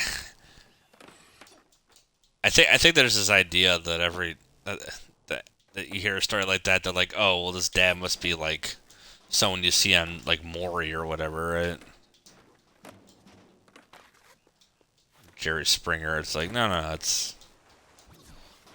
that person's doing their job. It's like, does that person have a stable income, and the kids are don't look like sticks, and they're not fucking terrified. Yeah, guess what? That person's doing something right.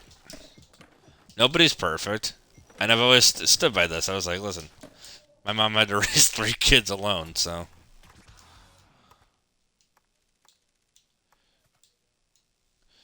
Uh, well,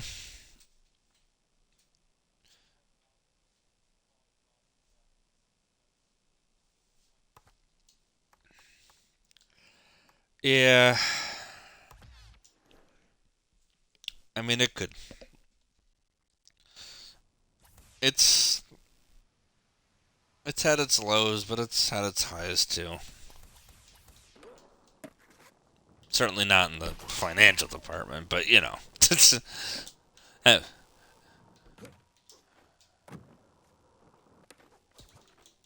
well, no, I just meant for my mom, but she went from. I mean, over time, she went from having nothing to at least some kind of income. Um, but it never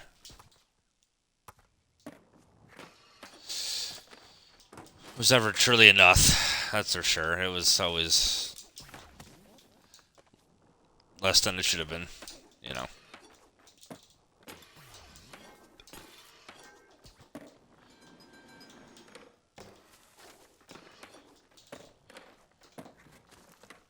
Well, she worked early and we went to school, so.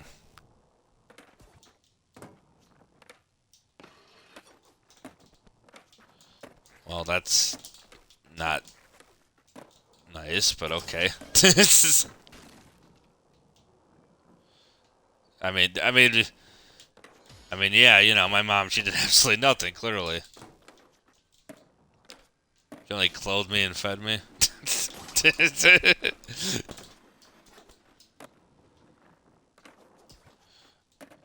Yeah. Well, yeah, no, I mean, it was one of those things, and then, like, it was, but when, you know, my oldest brother was, you know, since he was in high school, he kind of, you know, he's basically played babysitter, but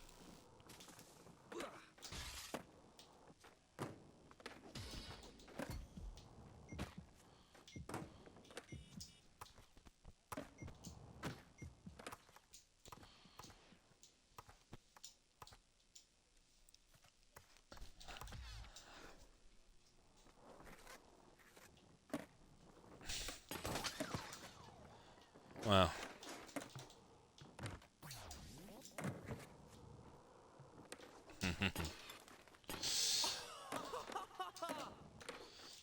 sometimes it be that way.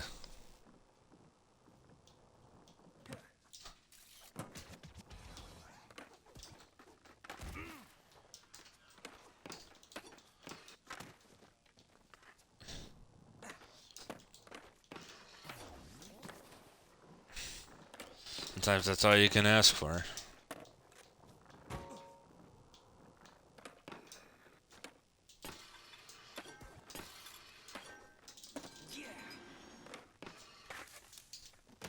Damn it.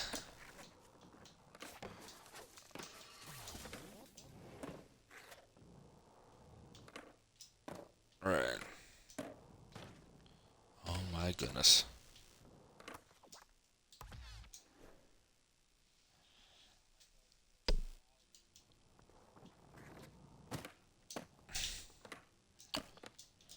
Hmm.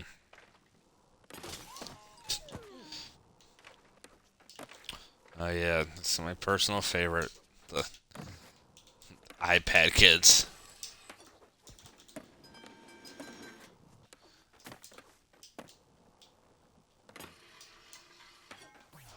No. Well, it's kind of yeah. Oh yeah. I mean, it's like when you think of all that. Like, it's like think about like how great of a show you know Sesame Street is, and then it's just like, oh well.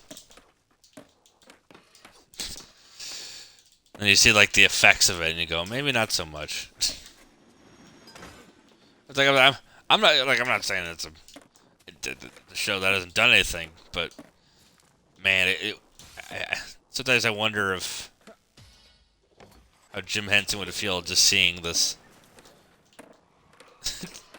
It looked like it'd be a fucking multi-million-dollar like it's like you know when it kind of goes beyond when I knew something was up the moment that HBO was like, oh, we're gonna take it for a few years,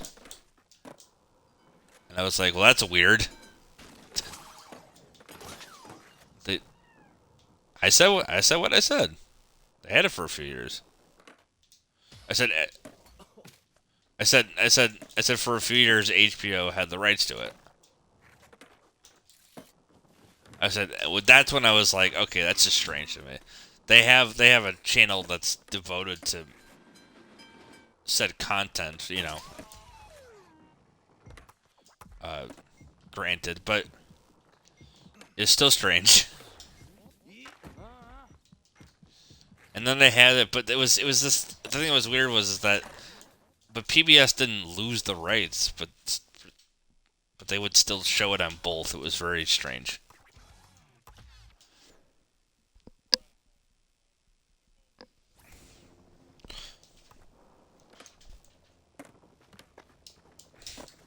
Yeah, exactly.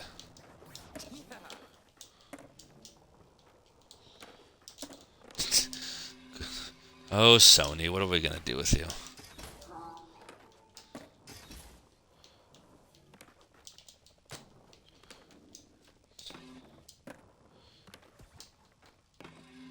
It's the yeah. Sony made it by having there be games that had It's like, oh, there's that, and then the movies, the animated movies, right? But everything in live action is what just hasn't stuck, and understandably so. It's like, well, Morbius failed, so let's put it back in theaters, because, you know, we're hip with the kids, too. It's like, no, Sony, that's the point. Nobody wanted to see this crap.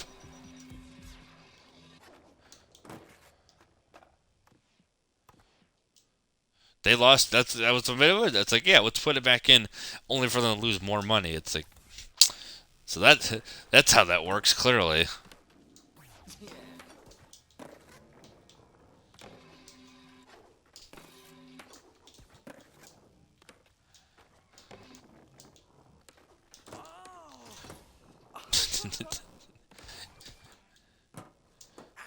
You mean like the female Ghostbusters? which, I, which, is- which in, which if you're taking it, which in that sense is, it's literally, what's happened was making the masculine deal to a literal sense, but it's a poor franchise, and they got another one coming out. They won't let them go. They're like, hey guys, look, we brought back the same characters again. I was like, for Ghostbusters, they're just like, I was like, dude, Bill Murray looks like a skeleton. Get him, I don't get him away. I was like, he looks tired. He looks tired. Ernie Hudson looks tired. Dan Aykroyd's just there, I guess. I'd say Dan Aykroyd's tired, but I was like, at least he has vodka.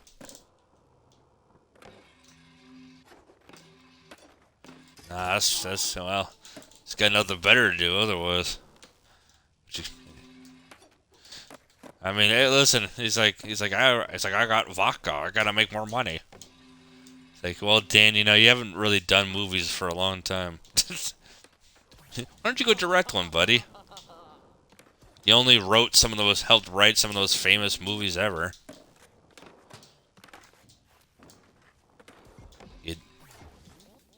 You'd, you'd think he would want to just get back to writing. Like, yeah.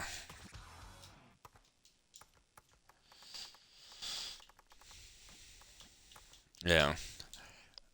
I mean, the thing that concerns me is that most of the budget is gonna be going towards paying. Like, well, we got all the original people here, minus Harold Ramis, of course. Um, and I'm just like, they're like, oh look, we got. They're like, oh look, Janine's the fourth Ghostbuster. It's cute. Doesn't doesn't take away from the fact that this still is a movie that doesn't need to exist.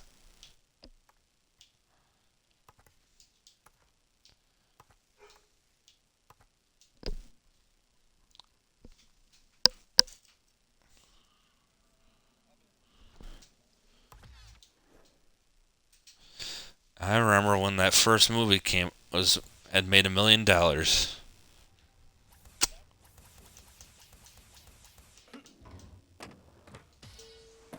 Yeah, I did.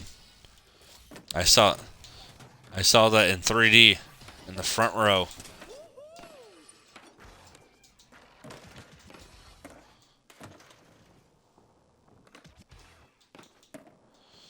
Because it feels like a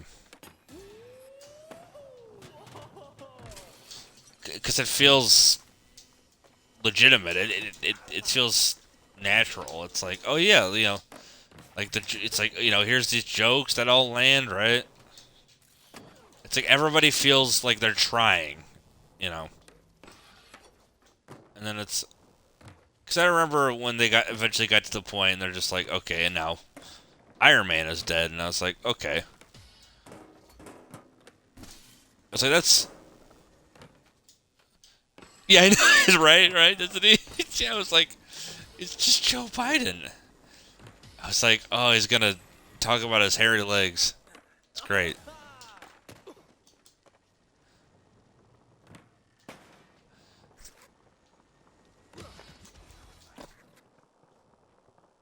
No, no, I was gonna say, I found that interesting. I was like, oh yeah, they made. I was like, Thanos is actually someone you can emotionally get. You know, you can be like, oh, he's not just a villain. It's like, no, he's actually cool. And then I was like, well, and then I remember, because I remember like trying to watch like the Loki show, and I was like, it's intriguing because Loki was always a character I was like, I want to know more about. And the thing is that he never really got to be like,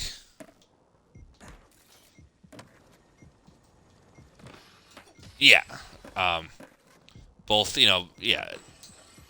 both, figuratively and literally. Um, I remember seeing that scene, and it's like, man, I was like, I'm glad because that was back then. It was just like the right crowd and all that. Listen, when I was willing to see it in, when I saw it in 3D in the front row, that's how you know it was a big deal.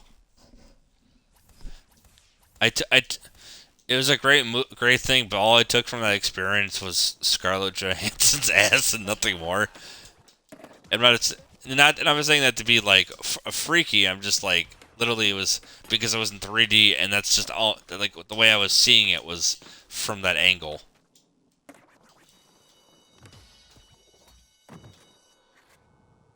Well, I mean, it's just Scarlett Johansson. I wouldn't, but um, when I was younger, it was for me. It was all about Jessica Alba because she, had a, she was hot. She still is, but I mean,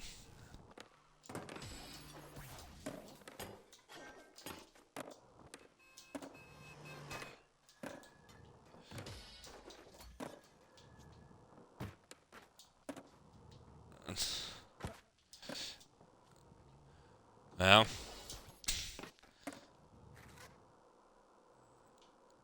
no, I mean, believe me, that's what I'm saying. Is like I'm not, I wasn't like jerking it to the thought of anyone famous, but because I'm not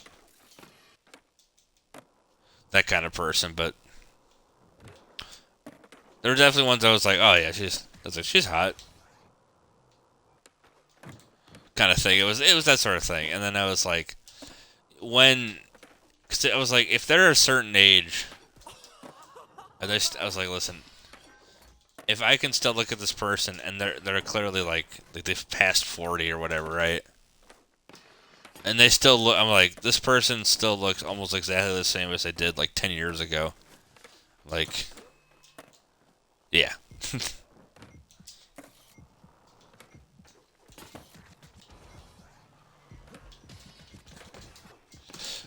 Oh no no yeah.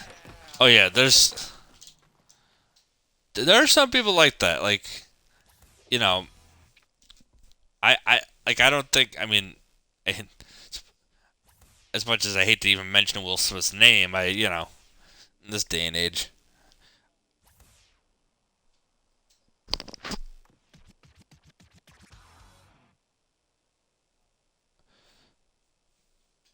You're not saying it.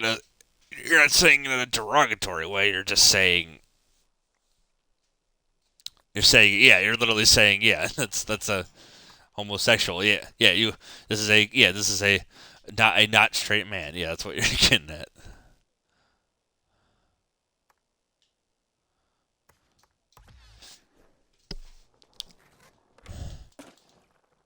Well, I mean, uh, and I'll tell you this. There's a guy in school, and um, Joe, and I was telling Joe about it the other day because I was like, hey, do you remember this guy? He was like, I was telling him like I was trying to think of like who he reminded me of. This dude was like the most cartoonishly gay guy ever. He was. I was telling him like, do you know Bruce from Family Guy? Like oh hey, the oh no, that right, or just like yeah, or just like yeah, or like any, yeah, it's probably any, because there's movies with gay characters that are even more like over the top than that, and lispy. So he wasn't like that, like, but he was like, he was Bruce. He's just like, it's just, like he was, but he was, but instead of like a deeper voice, it was a little bit higher. It was just, it's like, oh my god. And all I could think the whole time was like, this dude's a cartoon character. Like, he wasn't doing anything to offend me. I was just like, I was like this. I was like, even down to like being around women all the time. I was like, well, I mean, that's if that doesn't scream gay guy, I don't know what does. But like, I'm like, that was like, that was not even a stereotype. That's just fact. I was like, I was like, gay guys get along with women because they just have that synergy.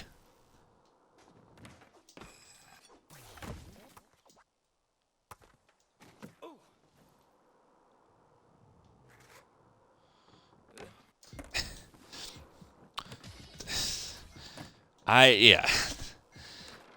I hate that, like, there's some things I just see only as stereotypes, but the gay people is definitely one of those groups where unfortunately I only kind of can see them that way, and it's because I saw that in real life. It's not like I've probably heard, I don't know how many stereotypes about like just black women, right? That are just the to the point that there's literally, it's ever extra insulting to anybody because there's a movie that came out years ago called Soul Plane, and Soul Plane is the most. It's just I don't know what the hell it is. it's it's it's something.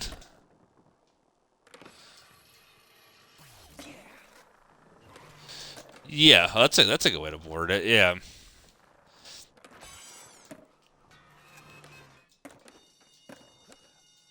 I'll tell you, if you show that to someone now, it will make you. If this person likes Kevin Hart, right? They're like, I love, you know what I mean? They will hate Kevin Hart after watching that, and it's not even necessarily his fault. It's just a bad movie. Um, which is why it was no, it was not. No, it was bad even back then. Um, people, I mean, I'll say this: Snoop is in the movie, and Snoop is the best thing in that movie. Everyone knows that because it's Snoop.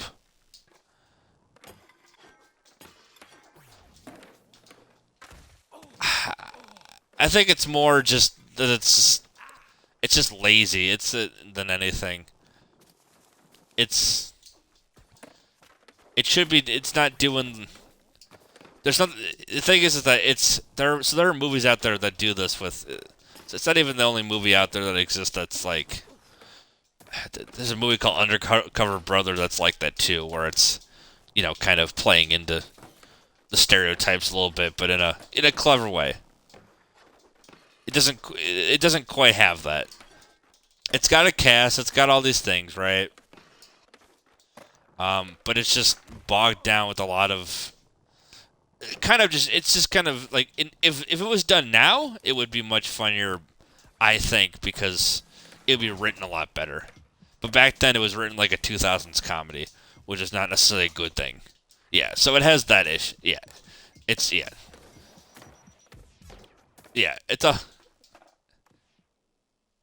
I I I I'm glad I got to watch it. I mean, I always wanted to because I was like, I ended up finding it. They cut out a scene. I found this out. I was watching it with my friend on Hulu, and they cut out a scene at the end and went right to credits.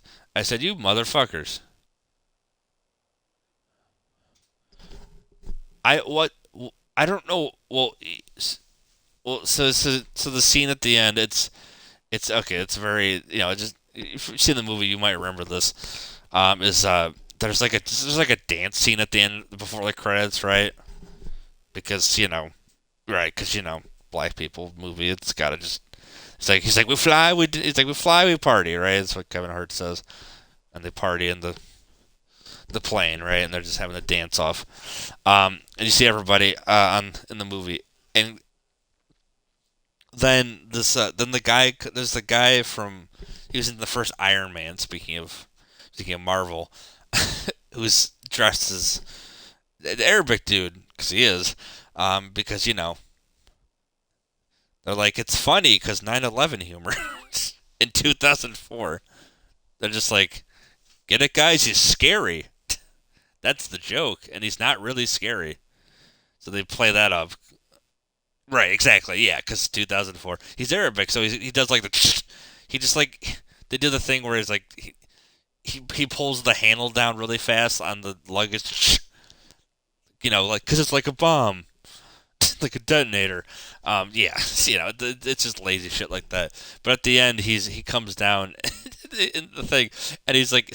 He's like sitting in a chair and they spin around. He's like, oh, and he comes around. He goes, "This is the bomb."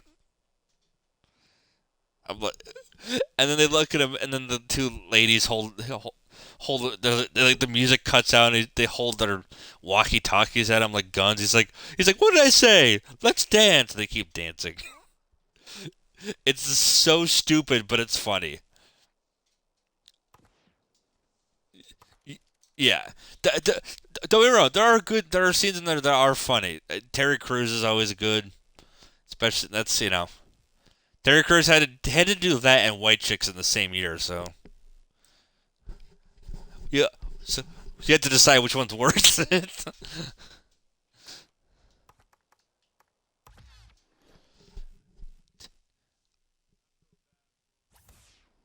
Yeah.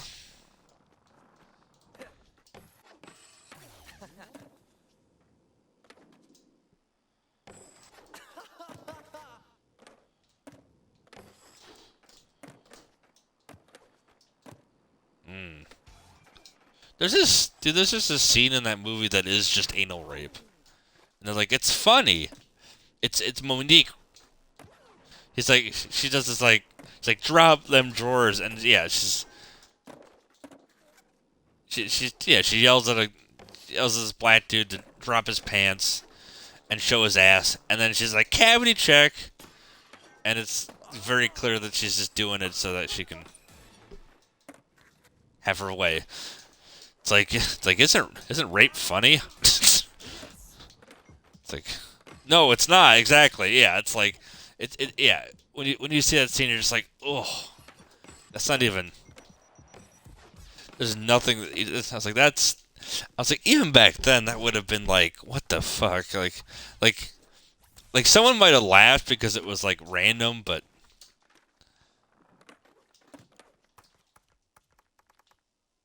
yeah, because because normally it's because there's dumb stuff in it, but it's like I don't know. So there's also just like there's dumb, almost kind of weird jokes like like oh, Tom Hartle's character's last name sounds like Honky, which I'm just like, why is that a joke in your 2004 movie? But whatever. Yeah, right. Exactly. It's like yeah, but it's like not even like. But and they came from you remember where they came from? Crackerland. He's like, come on, honey, didn't we just have a great time at Crackerland? It's like I was, and he says it. It's Tom Arnold, so he's saying it with so much conviction.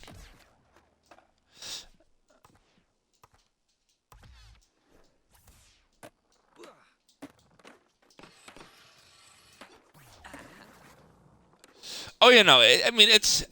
I'd like to think that it's. I think if it was anybody but Tom Arnold saying it, it probably would have been funnier. But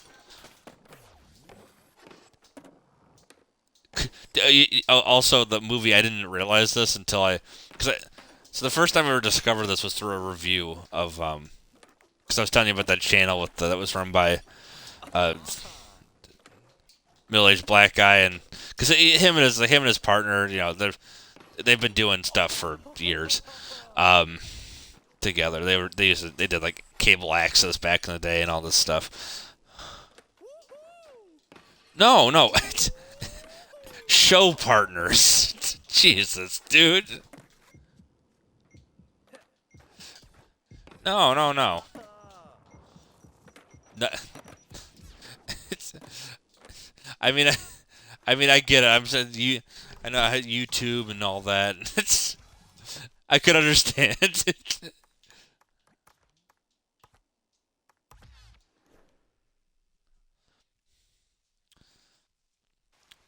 Well, then it's a good thing I'm in New York City then, as this is one of the levels in this game. I'm playing Tony Hawk.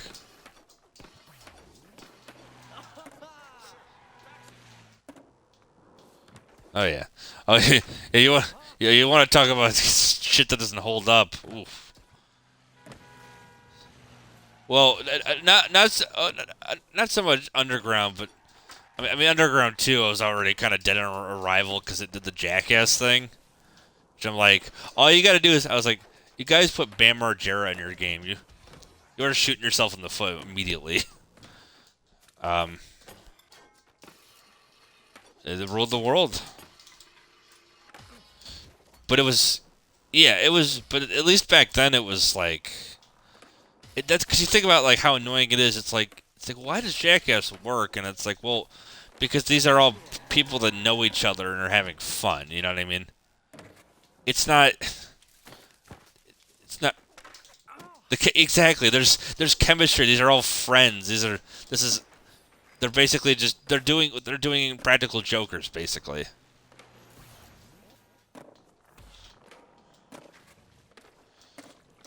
Yes, which that's because I have a joke that I tell people, which is I said I said in February 2022 I saw two movies, Uncharted and Jackass Forever, and the one with Steve-O's asshole was the better movie.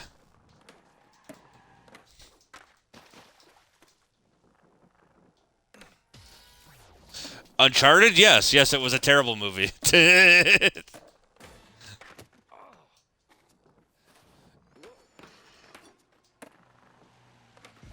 No, it was no. It wasn't.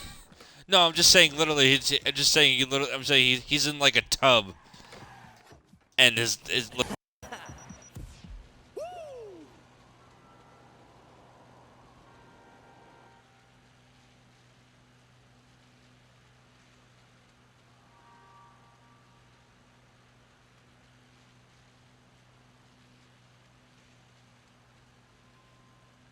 No, I get you.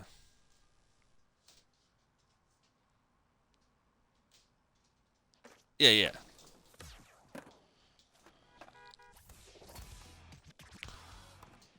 Yes.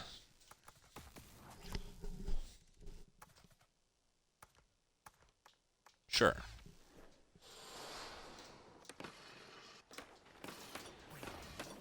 Yeah.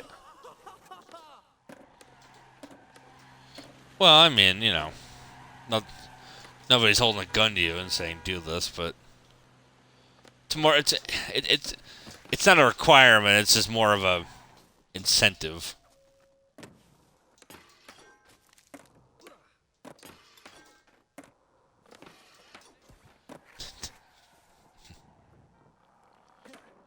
I mean, it's a fair point.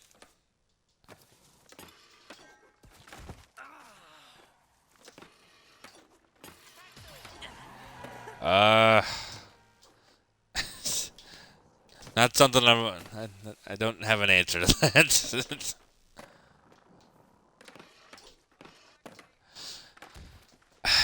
Yeah.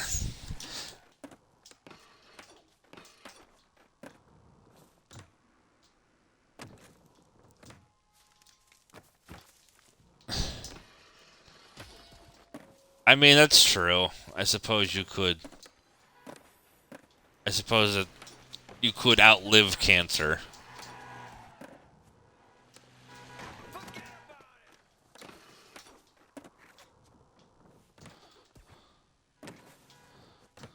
Well,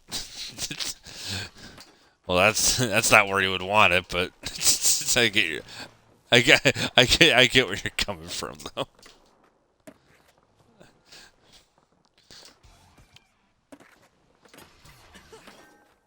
That's that's how Perfect Cell lived.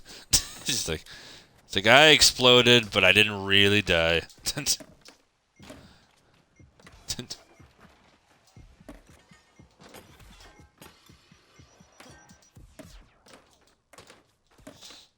Yeah.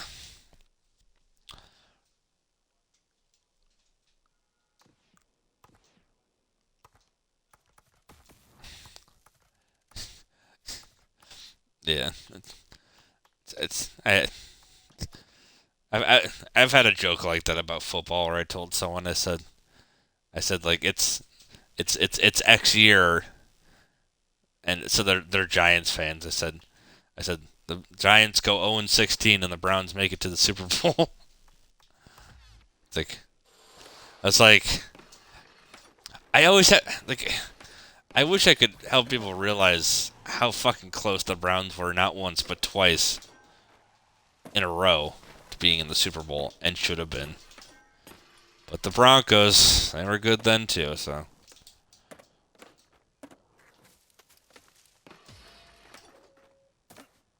oh yeah, they were. But that's how good the Browns were back then. They went to the playoffs almost the entirety of the 80s.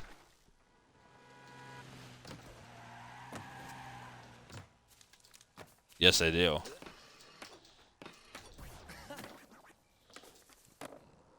Jim, yeah, Jim Brown.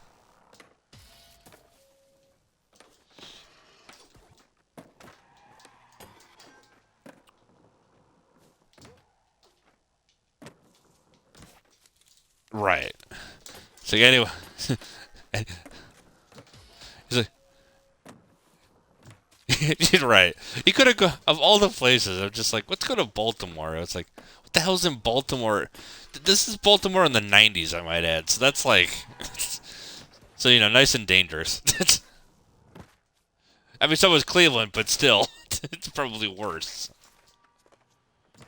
Yeah, I mean, well, back then it was, I mean, still probably the same spots, but yeah,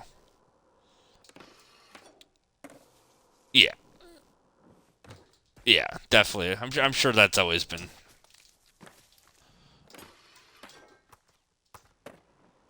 No, not always, but that's.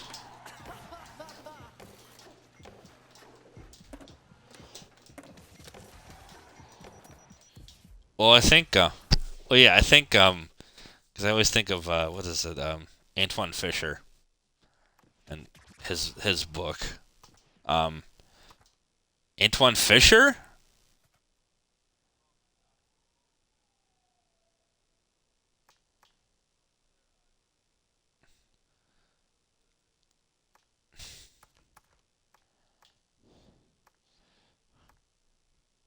Well, I'm saying I forget. I'm saying there was a book, and then that move, and then it became a movie, um, based off of it. But the Antoine Fisher is an author from Cleveland, and he grew up in kind of that same like East Side area, but back in like the '60s, he uh, he grew he grew up in like a foster home, and he was treated like shit. It was one of those stories. Yeah, but it was for sure. It was one of those things where it was he he was writing about it. It's like this is what happened, but he doesn't ever. But you don't ever see him specifically like talking shit about anybody in the book necessarily, because he looks back on it. He's like, this is what happened, but he kind of saw it more as a growing experience kind of thing. It was one of those like. It's like, yeah, it's like, it's anyone. It's like, he's like, yeah, this happened, and it's obviously it was, not fun, but he talks about, because he was describing things, and he's like, well, the woman was, very religious, and, did all the things that someone that was, it's like all about church and, being very demanding and, it's like you gotta do this and he kind of, feel in his mind probably thinking at first like I'm being treated like I'm a nobody, but realizing deep down that this woman did have some care and passion for him. So it's interesting.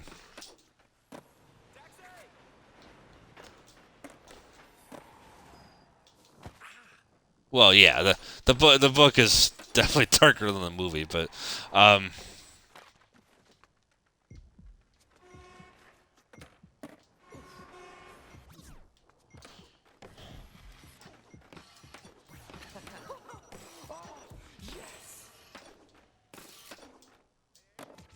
yeah. Oh yeah, I believe it. I couldn't even begin to imagine.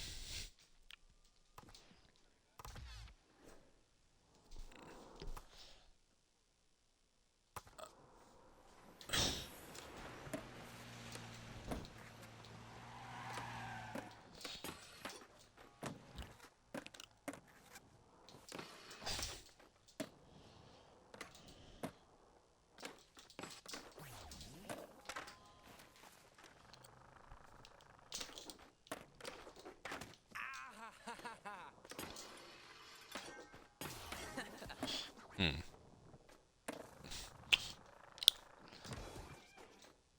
I've never heard that kind of correlation before, but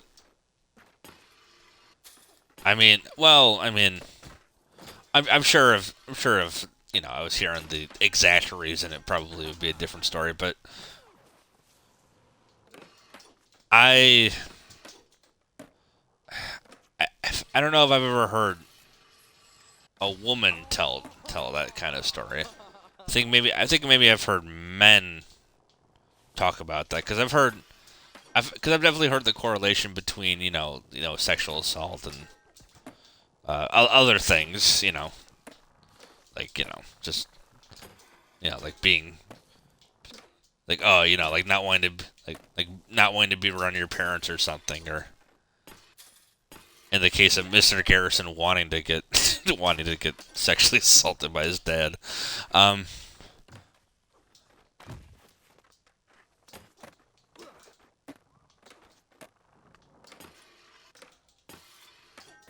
I'm no, well, I wasn't saying well, I wasn't saying that like well that part I wasn't saying like sincerely. I was just saying I always remember that because I'm like it's the idea of being like imagine being so messed up. I mean, well that's kind of the whole joke is that it's that like he's like why didn't you do it? It's like I wanted it to happen. Like it's and also and also as someone I was talking to once said, you can't tell me what to do. So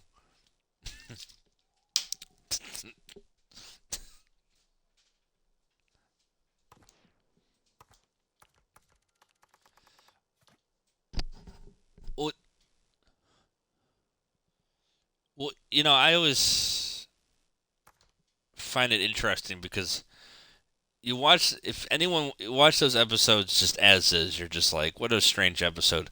But you realize all the stuff that they write is has takes inspiration from the real world in some way, right? So, um, and the thing is that people have always said, "Oh, how dare you say this?" and blah blah blah, and they're always criticizing Trey and Matt for their thoughts, and I'm just like, well, a lot of it's it's just it's what they believe, right? In many cases,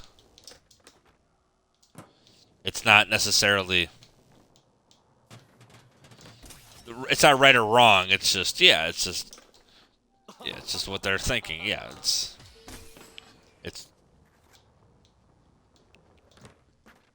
yeah, exactly. It's them saying we have these opinions and we're expressing it, and in many cases, it does come through in a very unique way. And I think in some cases it's just like, oh, this is a memorable episode for a lot of reasons, and you see it and you're just like, well, that's so random, and then you realize, well, it's based off of the idea that some people, not everyone, right, but a lot of people, um, especially men, I think, have this idea that, well, if I'm a woman, then I'll be treated better, kind of thing, right? As if like it's gonna, because in their mind they're thinking it's gonna change it's like, oh, it's gonna make my personality different or something, and it's like, oh well, because they're like, well, first impressions and all that.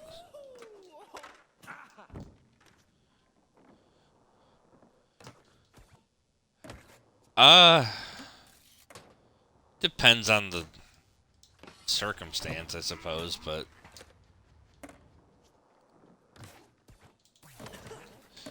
yeah, I mean, sure.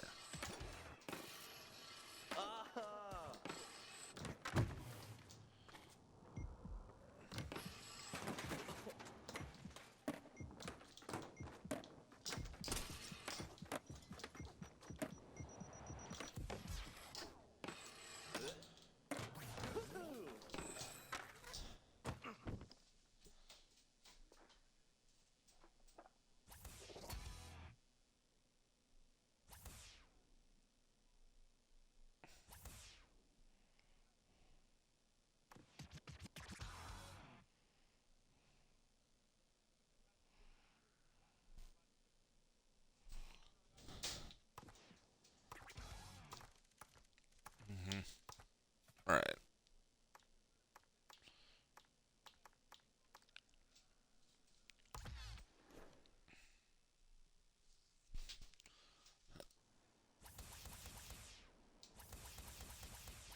Mhm.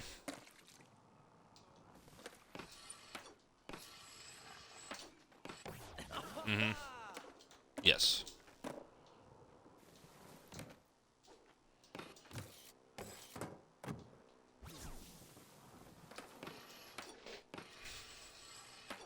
Mhm.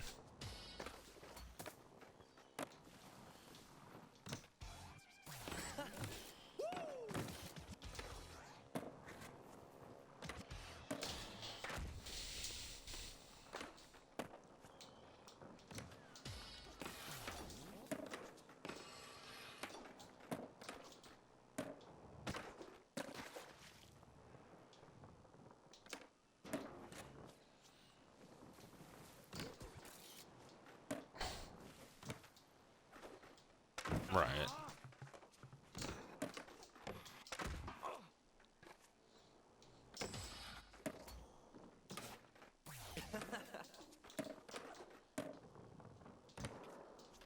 That's true.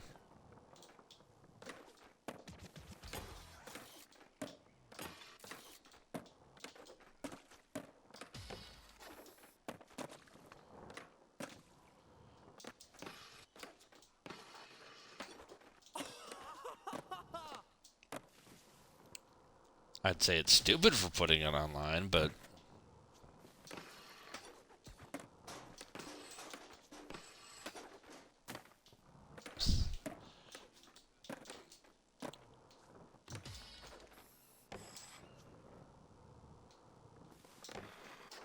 no, I understand. I believe me. Yeah, it was in the moment. Yeah, it's emotion.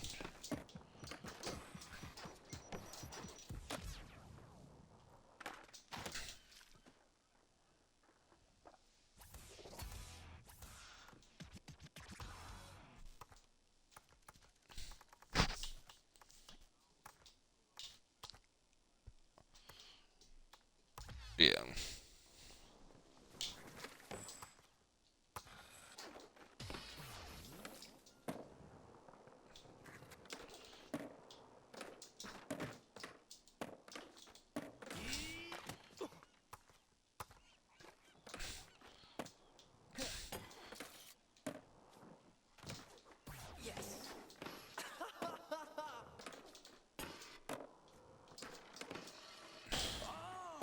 Yeah.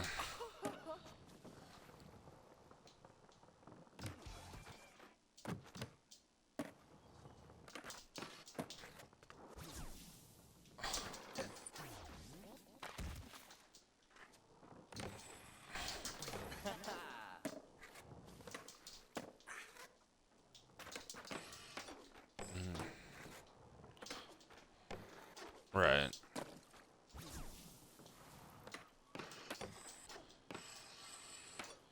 Mad? No, no, I'm just, I really saying I really should get out of here because it's 5 a.m. and yes,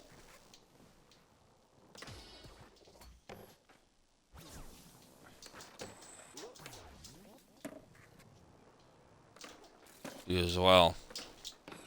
You'll see me around, don't you worry.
Yeah!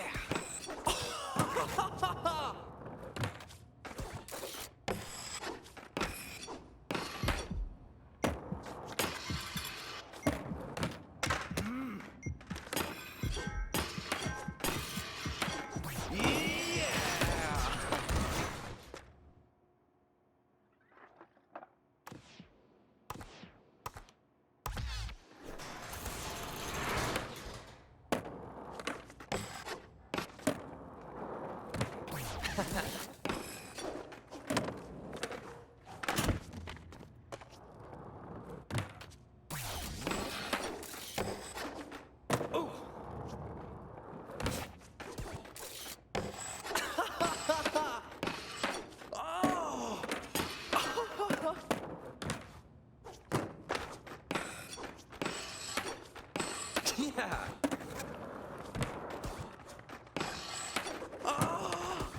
Yes!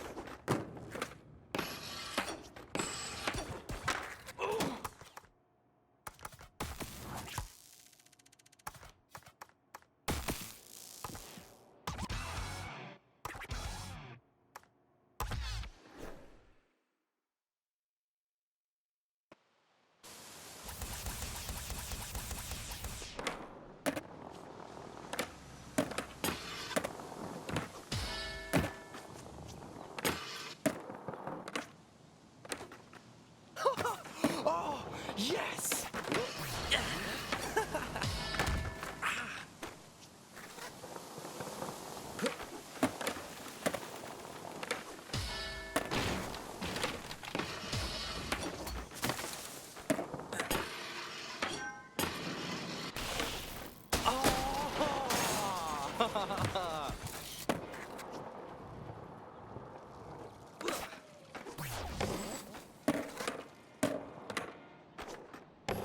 Yeah!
Yeah!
Yes!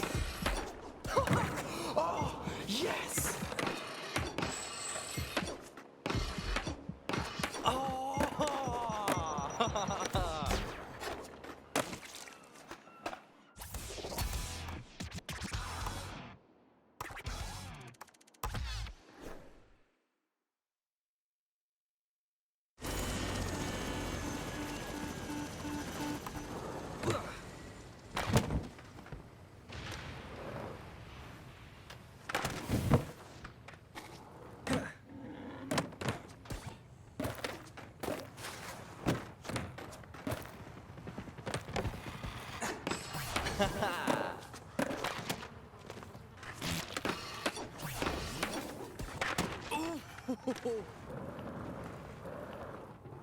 Yes!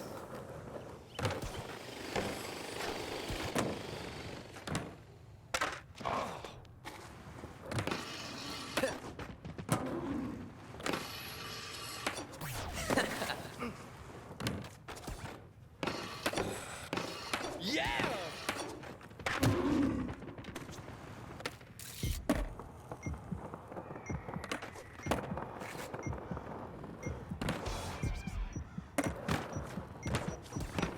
Yeah!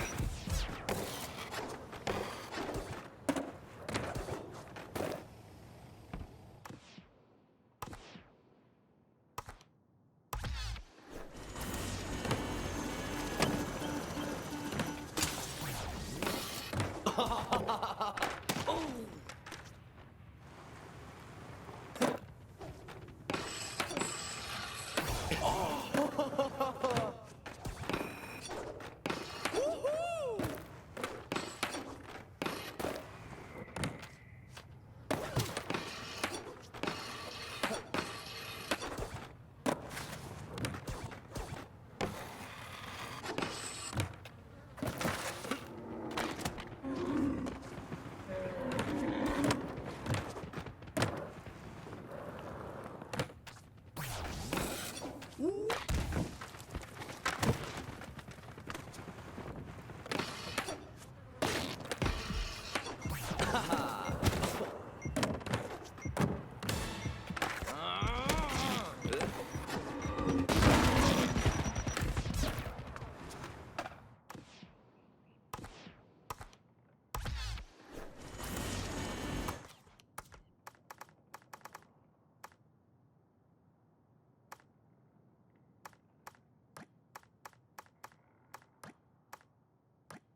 Yeah.